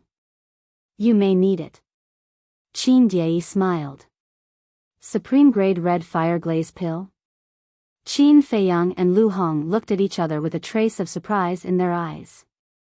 There were supreme grade alchemists in the city? Qin Jie smiled and said, "If you two need it, I can take you to the auction house now." "Okay." Qin Feiyang nodded. Qin Jie walked out from behind the counter and led the two to a door. On both sides of the door, there were two 9-star battle monarch guards. Lu Hong chuckled and said, it seems that you may not be popular in the city. Not necessarily. After all, supreme-grade alchemists have different grades. Qin Feiyang smiled faintly. It seemed that he did not take it to heart. However, there was some anticipation in his eyes. Qin Jie walked to the door and whispered a few words to the two guards. The two guards glanced at Qin Feiyang and Qin Jie, then opened the door. A dark corridor immediately appeared. The two of you, please follow me. Qin Jie called out and walked in first. At the end of the corridor was a reception hall. Qin Jie walked through the reception hall for a while and then pushed open the door to a VIP room. She smiled and said, "Please come in." The room was not big, about 4 or 5 meters wide. The decorations were also very simple. There were only 2 chairs and a tea table. There was a transparent floor-to-ceiling window in front of them, through which they could clearly see the auction house outside. However, the huge auction house was deserted at the moment. There were only 50 or 60 people sitting on the chairs around the auction stage. Lu Hong asked, "How long until the auction starts?" Qin Jie smiled and said, "The sun has just risen. The auction will probably start in another hour. You two can have some tea to pass the time." Lu Hong nodded and said, "Then you can leave first." "Okay, I'll be in the reception hall outside. Call me if you need anything." Qin Jie smiled and walked out of the VIP room, closing the door on her way out. In less than 100 breaths, there was a commotion outside the door. "Young Master Lu, this is the treasure pavilion. You'd better calm down." It was Qin Jie's voice. "Go away." It was Lu Feng's shout. Bang! Immediately, the door of the VIP room was kicked open. Lu Feng entered the VIP room under the escort of 4 big men in black. "You think I can't find you if you hide in the treasure pavilion? Let me tell you, as long as you're in the city, no matter where you hide, it's easy for me to find you." Lu Feng sneered. Qin Jie also entered the VIP room. She walked to Qin Feiyang and Qin Jie and said apologetically, "Young master, young mistress, I'm sorry. I'll ask them to leave immediately." "It's okay." Lu Hong waved her hand and turned to look at Lu Feng. She said indifferently, "You think too highly of yourself. Do you think a playboy like you needs to hide? So what if I'm a playboy? My ancestor is the governor of the East City. My father is the head of the Lu family. I have the right to be a playboy. What about you two? You're just 2 little losers. Even if you want to be a playboy, you don't have the ability to be one." Lu Feng looked at the two with disdain. "Little losers?" Lu Hong was slightly taken aback. She glanced at the calm Qin Feiyang, and the corners of her mouth curled into a playful smile. A mere disciple of a family and the son of an emperor. Who was the real loser?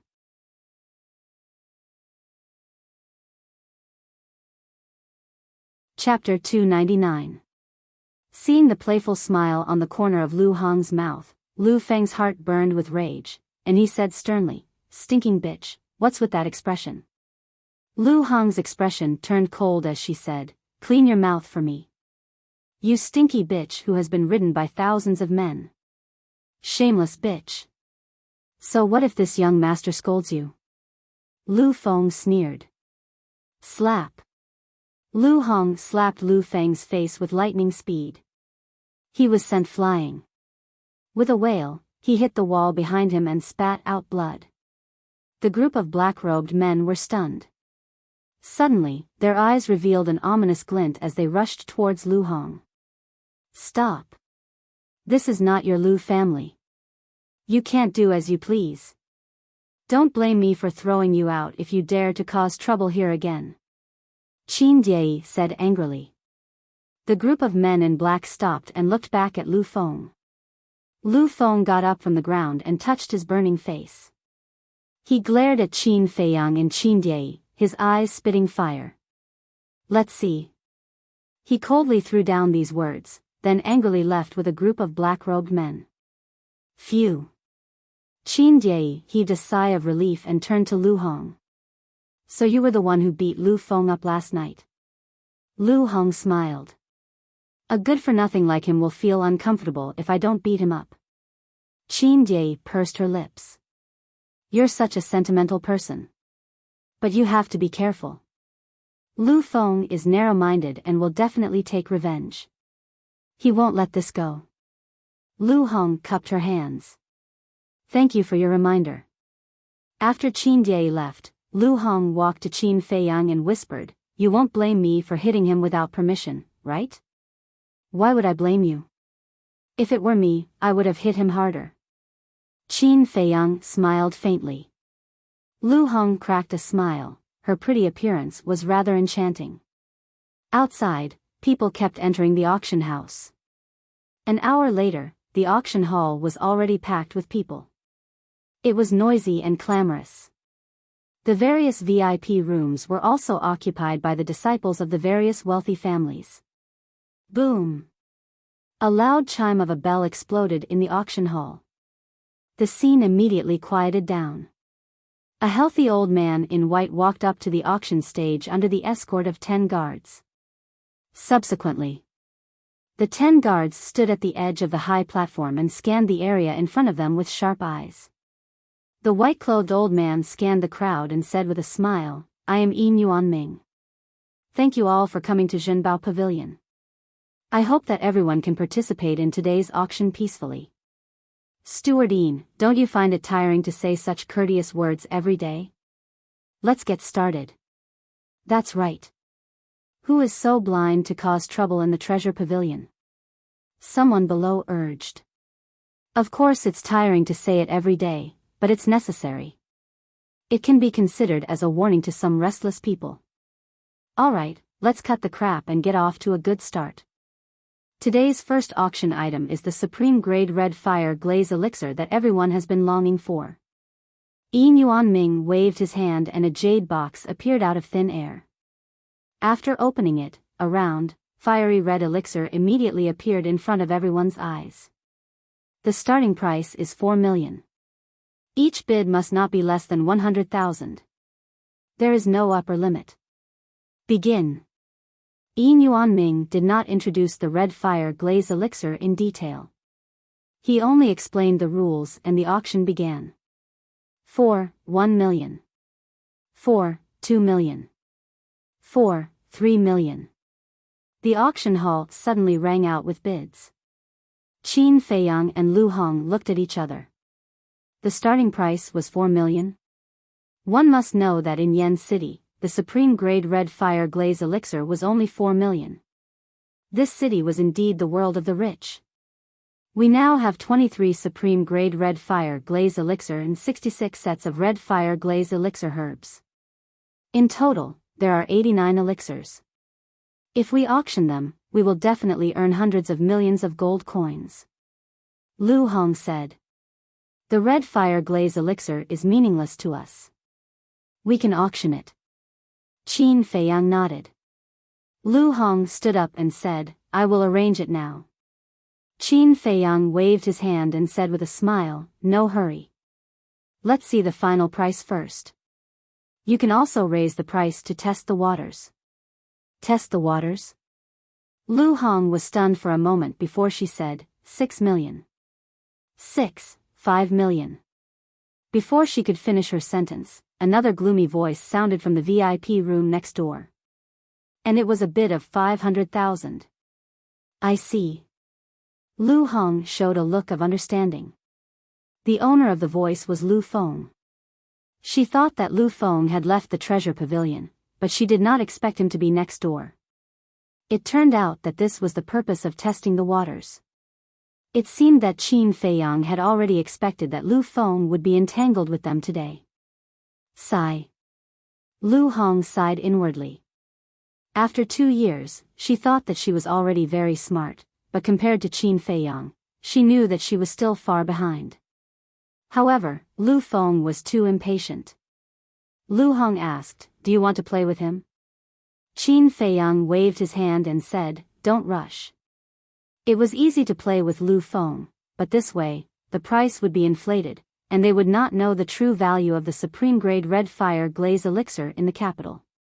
Of course, they could also ask Qin Dai. But Qin Feiyang only believed what he heard and saw with his own eyes. Why did they stop after just one bid? In the VIP room next door, Lu Feng was puzzled. Young master, they must be afraid of you. That's right. Look at how poor they are. I know that they are not from rich families. How would they dare to fight with you?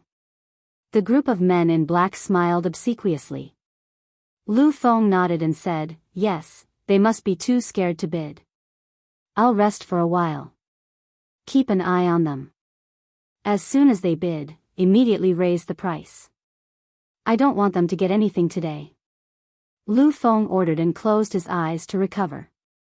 The group of men in black looked at each other, their eyes full of mockery. These two really overestimated themselves. How dare they go against the young master? Today was destined to end in tragedy. A few hundred breaths later. The supreme-grade red fire glaze elixir was sold for 11 million. Almost 3 times the price of the county of Yen. Lu Hong said in disbelief. Qin Feiyang said, go find Qin Dai and buy a supreme-grade elixir. Any kind will do. Okay. Lu Hong got up and quickly walked out of the VIP room. Soon. She returned with a jade box in her hand. Qin Feiyang took the jade box and opened it. A healing elixir appeared in front of his eyes. There was a circle of elixir patterns on it. And it was very eye-catching. It was almost no different from the supreme-grade healing elixirs he refined. Qin Feiyang frowned and asked, did you ask who refined this? Lu Hong said, yes. According to Qin Dai, it was made by Lu Xingchen. Lu Xingchen? Qin Feiyang frowned. Why did this name sound so familiar? Lu Hong said, have you forgotten that Ren Wuxuang contacted Lu Xingchen back in Yen City? So it's him. Qin Feiyang remembered. Ren Wuxuang had also warned him that Lu Xingchen was not a good person and not to get too close to him. But this person was a supreme-grade elixir refiner, which was really unexpected. Lu Hong said again, it is said that he is also a disciple of the sanctum. His current strength is even stronger than Ren Wuxuang. The sanctum. Qin Feiyang suddenly stood up. What's wrong? Lu Hong was shocked by his sudden action. Qin Feiyang asked, yesterday, the House Lord said that I should report to the sanctum today. Lu Hong nodded. Oh my, I almost forgot about it. Qin Feiyang rubbed his forehead and returned to his seat, saying, let Qin Dai in immediately. The sanctum was in the central city. With his current speed, it would be dark by the time he arrived. He could not delay any longer. Okay. Lu Hong walked to the door and opened it, saying, Miss Dai, please come in. Qin Dai hurried in and asked, may I know what young miss wants? Lu Hong said, we still have to report to the sanctum. Can you make an exception and sell me a high-grade elixir furnace? Young miss is a disciple of the sanctum? Qin Dai was surprised. Lu Hong laughed, not yet. Qin Dai nodded in realization, and said, but with young miss's strength, entering the sanctum is a sure thing. As for the elixir furnace, young miss, please wait a moment, I will ask Manager Yin. With that, Qin Dai turned and left. Not long later. She entered the auction house and walked up to the auction stage, whispering a few words into Yin Yuanming's ear. Yin Yuanming glanced at Qin Feiyang's VIP room, thought for a moment, then nodded to Qin Dai. Qin Dai immediately turned and walked down the auction stage. About 100 breaths later. She came to the VIP room and laughed, Manager Yin has agreed to sell it to you privately, but according to the auction price. The price is negotiable. Lu Hong laughed. Qin Dai waved her hand, and with a clang, an elixir furnace appeared on the ground. Qin Feiyang stood up and looked at it carefully. The elixir furnace was like an iron cauldron, with 2 ears on both sides and 3 legs at the bottom. It was made of high-quality bronze, with mountains and rivers carved on it. Qin Deity said, "This is a bronze elixir furnace, a second grade. The auction price is above 20 million, how about I give you 20 million? So expensive?" Lu Hong was shocked. A second-grade elixir furnace was 20 million? Qin Deity laughed, "Young miss, don't worry, our precious treasure pavilion has a clear price. We will not take advantage of you just because you are going to report to the sanctum." "All right, I will go with you to settle the bill," Lu Hong said helplessly. Qin Feiyang said, "We will also buy an image crystal and a few teleportation doors." "And?" Lu Hong nodded and followed Qin Deity to the reception hall. Qin Feiyang also brought the bronze elixir furnace into the ancient castle to refine the potential elixir. Fatso sorted out the potential elixir ingredients for him. There were a total of 12 sets. Qin Feiyang first familiarized himself with the new elixir furnace. Then, in less than 200 breaths, all the elixirs were refined. Qin Feiyang used 2 jade boxes to store 6 elixirs. One of the jade boxes was placed on the altar, while the other jade box was taken out by him. After waiting for a while, Lu Hong finally returned and could not help but complain. The cost of living here was ridiculously high. The price of the image crystal was twice that of Yen City, 10 million each. The teleportation door was even more exaggerated, 100 million each. 100 million?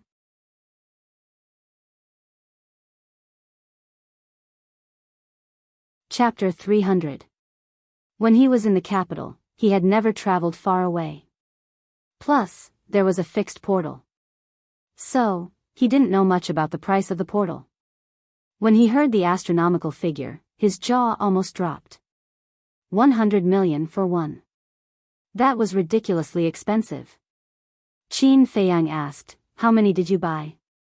"With the gold coins we have now, we can only buy 200 or so." "How many more can I buy?" Lu Hong smiled bitterly. She only bought 5 in Yancheng. This thing was truly not something that ordinary people could afford to consume. The most important thing was that the portal was a one-time consumable. Once it was opened, it was equivalent to 100 million gold coins gone. Qin Feiyang said, 5 is enough. Go to the Sea of Despair right away and give this jade box to the 3 seahorses. Ask them to bring it to the princess." Lu Hong took the jade box suspiciously. She opened it and found that there were 6 potential elixirs. Qin Feiyang said with a smile, "Go and come back quickly." "Okay." Lu Hong nodded. She took out a portal and opened it quickly. 100 million gold coins gone. She sighed deeply and walked in. Qin Feiyang also felt the pinch. Next, the Supreme Grade Bliss Elixir. The starting price is 500,000. Each increment must be no less than 10,000. Yin Yuanming's voice sounded. "Bliss Elixir?" Qin Feiyang was slightly stunned. He pursed his lips and said without hesitation, 1 million. "What?" He raised the price by 500,000 at once. Is this person crazy? Judging from his voice, he is quite young. How can he have kidney deficiency? There was an uproar in the auction room. Kidney deficiency? Qin Feiyang's face twitched. Although he was already 17 years old, he had never touched a woman. How could he have kidney deficiency? These people were really imaginative. "Young master, he is bidding." In the VIP room next door, the group of men in black shuddered and hurriedly woke Lu Feng up. Lu Feng rubbed his eyes and asked, "What is being auctioned now?" "Bliss Elixir." One of the men said. "Bliss Pill?" Lu Feng was stunned, then laughed loudly and said, "I really didn't expect that he's actually a soft-footed shrimp." The floor-to-ceiling windows were not soundproof. When everyone heard that, they immediately burst into laughter. Qin Feiyang coughed and said with a faint smile, "Even if I'm a soft-footed shrimp, I'm still better than some people who don't even have shrimp, right?" Everyone was stunned for a moment before they burst into laughter. Lu Feng lowered his head and looked at his crotch. His face was filled with hostility as he shouted, "This young master bids 2 million. Qin Feiyang chuckled and said, "You don't even have that. What do you need the ecstasy pill for?" 5 million. Lu Feng gritted his teeth and roared, "This young master is willing, 10 million. Shua." At this moment, Lu Hong appeared out of nowhere and said, "It's done. The 3 seahorses have also returned." Qin Feiyang nodded and looked at the auction house. He sighed and said, "Alas, instead of fighting with me, why don't you hurry up and find a way to save your little bird?" 50 million. Bastard, this young master has nothing but money. Today, I'll crush you with money. 100 million. Lu Feng roared hysterically. Well, your family is too rich. I can't afford it. I admit defeat. I won't accompany you. See you next time. Qin Feiyang said regretfully. Then he got up and strode out of the VIP room with Lu Hong. Lu Hong said suspiciously, "What are you and Lu Feng fighting for?" 100 million. Bliss elixir. Qin Feiyang said with a smile. Lu Hong was stunned, then she couldn't help but cover her mouth and laugh. There was dead silence in the auction house. No one had expected that a supreme-grade bliss elixir would be sold for 100 million gold coins. Yin Yuanming, who was on the auction stage, was also stunned. After he came back to his senses, he turned to look at the empty VIP room. There was a strange glow in his old eyes. Only now did he realize that everyone had underestimated that young man. Although the bidding process for the bliss elixir was very short, every word that this man said hit Lu Feng's weak point. And he made Lu Feng lose his mind step by step. In other words, this was a trap. Lu Feng was like a fool. He was led by the nose by this man and fell into the trap step by step. And he fell deeper and deeper. This kind of ability to plan and control the whole situation was really unprecedented. What was this man's background? When did such a scheming young man appear in the city? Yin Yuanming looked at Lu Feng's VIP room again. He saw that Lu Feng was laughing complacently inside. He had been tricked. Not only did he not realize it, but he was also complacent. Why was there such a huge gap between them? Yin Yuanming shook his head and asked, "Young Master Lu Feng has bid 100 million gold coins. Is there anyone else who wants to raise the price?" "Only an idiot would raise the price." Yin Yuanming said with a smile, "Well, congratulations to young Master Lu Feng for getting the supreme-grade bliss elixir." Smack. At that moment, loud clapping sounds could be heard in the auction house. On the surface, they seemed to be cheering for Lu Feng, but in fact, there was a sense of sarcasm. The group of men in black glanced at the expressions of the people below and their eyes gradually darkened. One of them turned to look at Lu Feng and said in a deep voice, "Young master, we seem to have been tricked." Tricked? Lu Feng was happy. Hearing this, he frowned slightly. The next moment, he stood up suddenly and his face became extremely ferocious. "Bastards, I'll fight you to the death.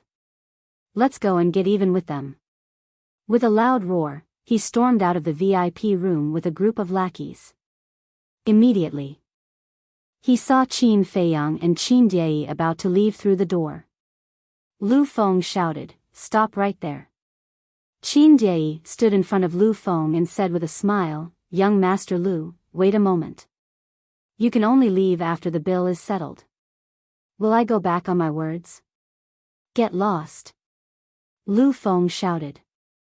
Qin Die's face turned cold as she shouted coldly, "Men, you can't stop young Master Lu.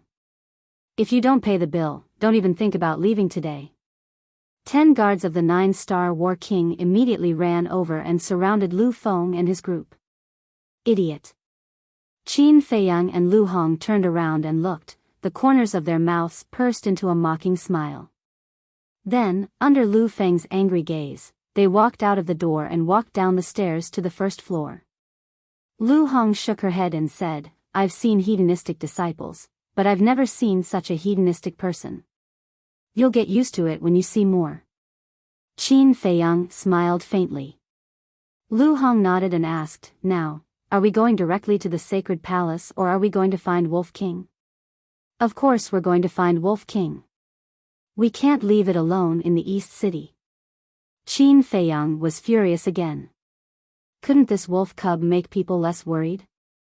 At the same time, a wolf proudly walked out of the Drunken Dream Inn, then walked towards the precious treasure pavilion in large strides. He kept cursing in his heart. Little Qin Zi, Little Hong, you two bastards didn't wait for me. You're too much. Who else could it be but Wolf King? But at this moment it was covered in dust and looked quite embarrassed. At the same time, hundreds of meters behind Wolf King, there was an intersection. A 15 or 16-year-old girl in white was looking around, with a dozen men in black, as if looking for something. The girl in white turned and saw Wolf King in front of her. She shouted angrily, "Pervert, stop right there. Damn, didn't I get rid of them? How did they find me again?" Wolf King hurriedly ran away. The girl in white also chased after him with the group of men in black. Quick, look, it's the ruffian wolf that peeped at Miss Lu taking a bath. It's running on its feet like a human. Huh, it's so funny. The pedestrians on the street couldn't help laughing when they saw Wolf King's funny appearance. Stop laughing. Brother Xiaoxin took advantage of your absence to peep at your wife taking a bath. When Wolf King passed by a middle-aged man, he grinned at the middle-aged man. The middle-aged man's face fell in an instant. He scolded, "Ruffian wolf, try it if you dare." "Forget it, I'm very picky. Looking at your face, I don't think your wife is that beautiful." The Wolf King chuckled. The middle-aged man was so angry that he almost vomited blood. Soon, Wolf King rushed to the gate of the treasure pavilion. But just as he was about to rush in, "Stop. Fierce beasts are forbidden in the treasure pavilion." The two guards guarding the door suddenly stopped in front of him. "Why?" Wolf King stared at them. The one on the left said, "This is the rule." Wolf King said, "I have money." The guard on the right said, "You can't go in even if you have money." Just at this time, two young men in luxurious clothes passed by him, looked at him curiously, and strode into the treasure pavilion. And on their shoulders, there was a palm-sized small beast. Wolf King pointed at the two people and wondered, why can they bring fierce beasts in? The two young men in luxurious clothes were slightly stunned. They couldn't help but stop and turn to look at Wolf King with playful eyes. The two of them were 7 feet tall and looked dignified. They were about 23 or 24 years old. The temperament they exuded was quite extraordinary. "Because you're too shameless. You even dare to peep at Miss Lu, who dares to let you in? You'd better run, Miss Lu has already caught up. If you're caught by her, with her personality, I'm afraid she'll throw you into a fryer." The two of them laughed heartily and entered the treasure pavilion without looking back. Wolf King turned his head and his pupils shrank. 30 to 40 meters away, the girl in white shouted, "Rogue wolf, if you still dare to run, I'll skin you." "Damn you. Although I'm very handsome, you don't have to be so shameless, right? Moreover, I'm really not interested in you human women, can you just let me go?" Wolf King was about to cry. Ugh! The faces of the people present couldn't help but twitch. Including the two guards. They were determined not to let this rogue wolf enter the treasure pavilion. He was too shameless. "Pervert, I'll fight you to the death." The girl in white clenched her fists and gritted her teeth as she rushed towards Wolf King. "Stop chasing, I won't marry you even if you catch up." "No, I won't marry you either." Strange? Are all the human girls in the city so bold? I can't stand it, retreat.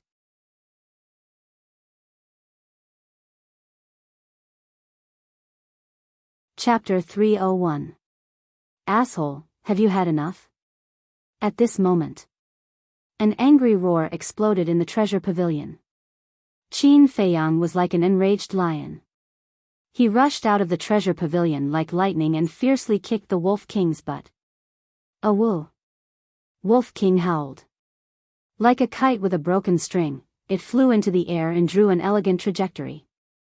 Finally, with a bang, its head was down and its butt was up. It smashed the ground of the street and its whole head was stuck in the ground. Ah! Everyone was stunned. Who was so bold to kick this ruffian wolf? Was he not afraid of being targeted by it and the whole family of women would suffer? The girl in white and the group of men in black also looked at Qin Feiyang in a daze. What was going on? The enemy of the pervert? "Ha, you damn pervert, how many people have you offended?" "Waha, you really deserve it," the girl in white put her hands on her waist and laughed. A man in black whispered, "Miss, in public, pay attention to your image." Ahem. The girl in white coughed and nodded, "Yes, I have to be more reserved." She put her hands behind her back and skipped over to Qin Feiyang. She praised him in a mischievous manner, "You did very well. Men, reward him with a few gold coins." A group of men in black followed. One of them took out 5 gold coins and threw it to Qin Feiyang, saying, "Hurry up and thank the miss for her reward." Qin Feiyang caught the 5 gold coins and was a little stunned. "Is it the first time you've seen so many gold coins?" "Oh, don't be polite, quickly accept it. Who told this miss to be in a good mood now?" The girl in white waved her hand generously. Ah! Qin Feiyang was stunned. 5 gold coins? How could she have the nerve to take it out? How could she have the nerve to say such generous words? And let him thank her? Did she think he was a beggar? Lu Hong, who was standing behind Qin Feiyang, was also stunned. Looking at this girl's appearance, she should be 15 or 16 years old. How could she still be so silly and cute? So naive? Someone in the crowd whispered, "If I remember correctly, they seem to be in cahoots with Ruffian Wolf. I saw it myself last night." Shoo! Someone at the side immediately made a shushing gesture. What he meant was, "Don't meddle in other people's business." "Miss Lu, is it?" After Qin Feiyang came back to his senses, he weighed the gold coins in his hand and raised his head to look at Miss Lu. He smiled and said, "You should keep these gold coins for yourself." He stuffed the 5 gold coins back into the white-clothed girl's hand. The white-clothed girl was stunned. Qin Feiyang ignored her and pointed to the group of black-clothed men behind the girl. He said to Lu Hong, "These big brothers have been chasing us for so long. They must be tired. Give them some money for wine." "All right." Lu Hong nodded with a smile. With a gentle wave of her jade-like hand, a pile of glittering gold coins appeared in the air a dozen meters above them. Like a golden rain, they poured down in torrents. Wow, so many gold coins. It's at least a few 100,000. Now that's called generous. Compared to them, Miss Lu is so stingy. The crowd suddenly became noisy. Miss Lu and the black-clothed men also raised their heads to look at the falling gold coins. Every gold coin that landed on their bodies was like an invisible slap to their faces. They had no dignity left. They felt that their previous behavior was like a clown's. Boom! With a loud noise, Wolf King's 2 claws hit the ground. Dust and smoke filled the air. A huge pit suddenly appeared. He climbed out of the pit in a sorry state and roared, "Who is plotting against me? Are you tired of living?" But when he rushed out of the dust and saw Qin Feiyang, his pupils suddenly shrank. "I'm tired of living. Do you have the ability to touch me?" Qin Feiyang stared at him coldly. That, cough, this is a misunderstanding." "Yes, it's a misunderstanding." Wolf King smiled embarrassedly. Lu Hong rolled her eyes and scolded, "You're really good at fooling around. Do you know how worried we were?" Wolf King said, "It's like this. I was bored last night, so I went out for a stroll. I definitely didn't cause any trouble." Qin Feiyang angrily stared, pointed at the girl in white, and shouted, "If you didn't cause any trouble, then what's wrong with her?" "That," Wolf King stammered. A pair of dark eyes looked around stealthily, as if preparing to escape. "You too, don't run." At this moment, another group of black-clothed men fiercely rushed out of the treasure pavilion. "Yes, miss." When the group of black-clothed men came out and saw the girl in white, they couldn't help but be stunned. They bowed together and said, "Greetings, Miss Tingting." Lu Tingting said, "Why are you here? Where's that boneless idiot Lu Feng?" "Boneless idiot?" Qin Feiyang's face twitched. He really didn't know whether Lu Tingting was capricious or not. Or was she brainless? And those black-clothed men also had bitter smiles on their faces. One of them pointed at Qin Feiyang and said angrily, "Young Master Lu Feng was tricked by that guy. He's now detained in the treasure pavilion." "Tricked?" Lu Tingting was stunned and asked, "How?" That black-clothed man said, "That guy provoked young Master Lu Feng into bidding for a supreme-grade bliss elixir with 100 million gold coins." "What? Does he have too much money to burn, 100 million gold coins to buy a bliss elixir? What a prodigal. If he were my son, I'd definitely strangle him to death." The surrounding people discussed animatedly, their faces full of disdain and regret. The white-clothed girl was also dumbfounded. When she came back to her senses, she immediately said angrily, "That idiot doesn't even have a bird. Why would he want a bliss elixir? What an idiot." Qin Feiyang, Wolf King, and Lu Hong looked at each other and couldn't help but wonder if Lu Tingting and Lu Feng were biological siblings. "Ahem. Miss, watch your words." A black-clothed man behind Lu Tingting lowered his head and whispered when he saw the strange looks of the surrounding people. "That's 100 million gold coins. If he keeps doing this, the Lu clan will be squandered away sooner or later. Back then, when he was just born, father should have just strangled him to death. I've never seen such a retarded person. He's a disgrace to the Lu clan." Lu Tingting said angrily. "Miss Tingting, this isn't young Master Lu Feng's fault.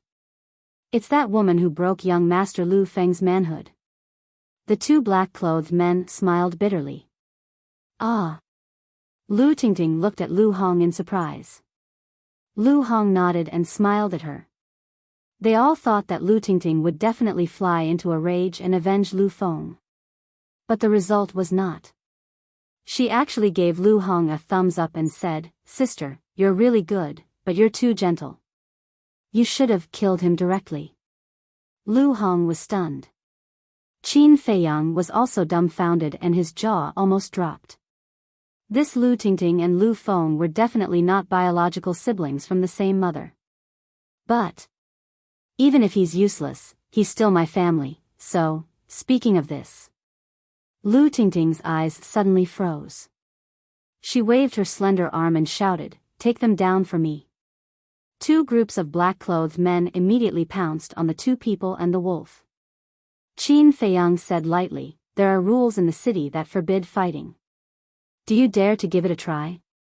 The group of black-clothed men stopped in unison, cold sweat dripping down their backs. In a moment of anger, they actually forgot this point. Lu Tingting could not help but frown.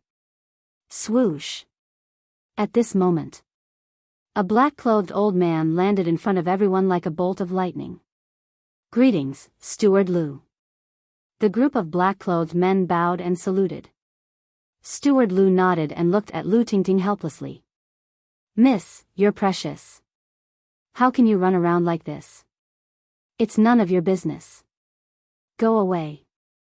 Lu Tingting glared at him unhappily. Steward Lu felt bitter in his heart.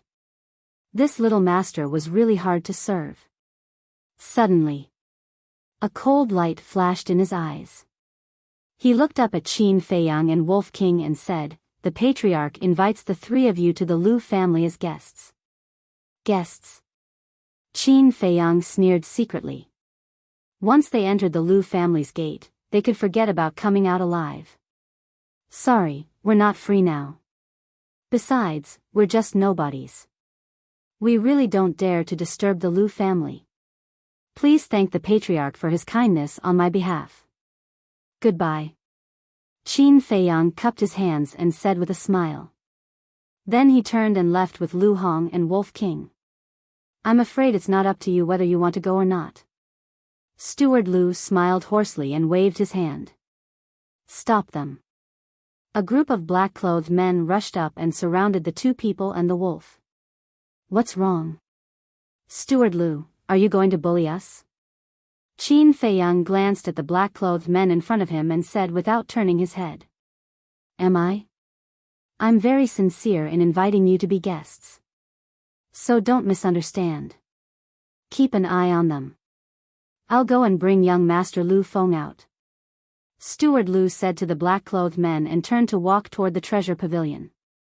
Little Qin Zi, what should we do? Wolf King said telepathically. Aren't you the one who did this? Qin Feiyang glared at it and said in a low voice, you can't go to the Lu clan. Lu Hong, act according to the situation. Lu Hong nodded subtly. She also knew that the Lu clan would not dare to do anything to them in front of so many people. However, once they entered the Lu clan, they would be in big trouble. Phew. Qin Feiyang took a deep breath and suddenly looked up at the sky. He shouted, look, the patriarch is here. Patriarch. Everyone on the street was shocked and hurriedly looked up. Lu Tingting and the black-clothed men did the same. However, they did not see anyone. At the same time, Lu Hong opened a teleportation door, and the two of them and the wolf rushed in like lightning. Oh no. We've been fooled. Stop them. Lu Tingting was the first to react and hurriedly shouted. However, it was too late. When the black-clothed men rushed in, the portal had already disappeared. What a cunning person. However, it's still too early for him to escape from my grasp. Lu Tingting smiled coldly and shouted, let's go. Miss Tingting, aren't we going to wait for young Master Lu Feng? A black-clothed man hurriedly asked. I feel like vomiting when I see that idiot. Lu Tingting snorted and took the lead to leave. The black-clothed men who came with her hurriedly followed her. You're tuning into the Biyao's Wuxia Chronicles YouTube channel. Don't forget to subscribe and join us on this journey to catch the most captivating stories.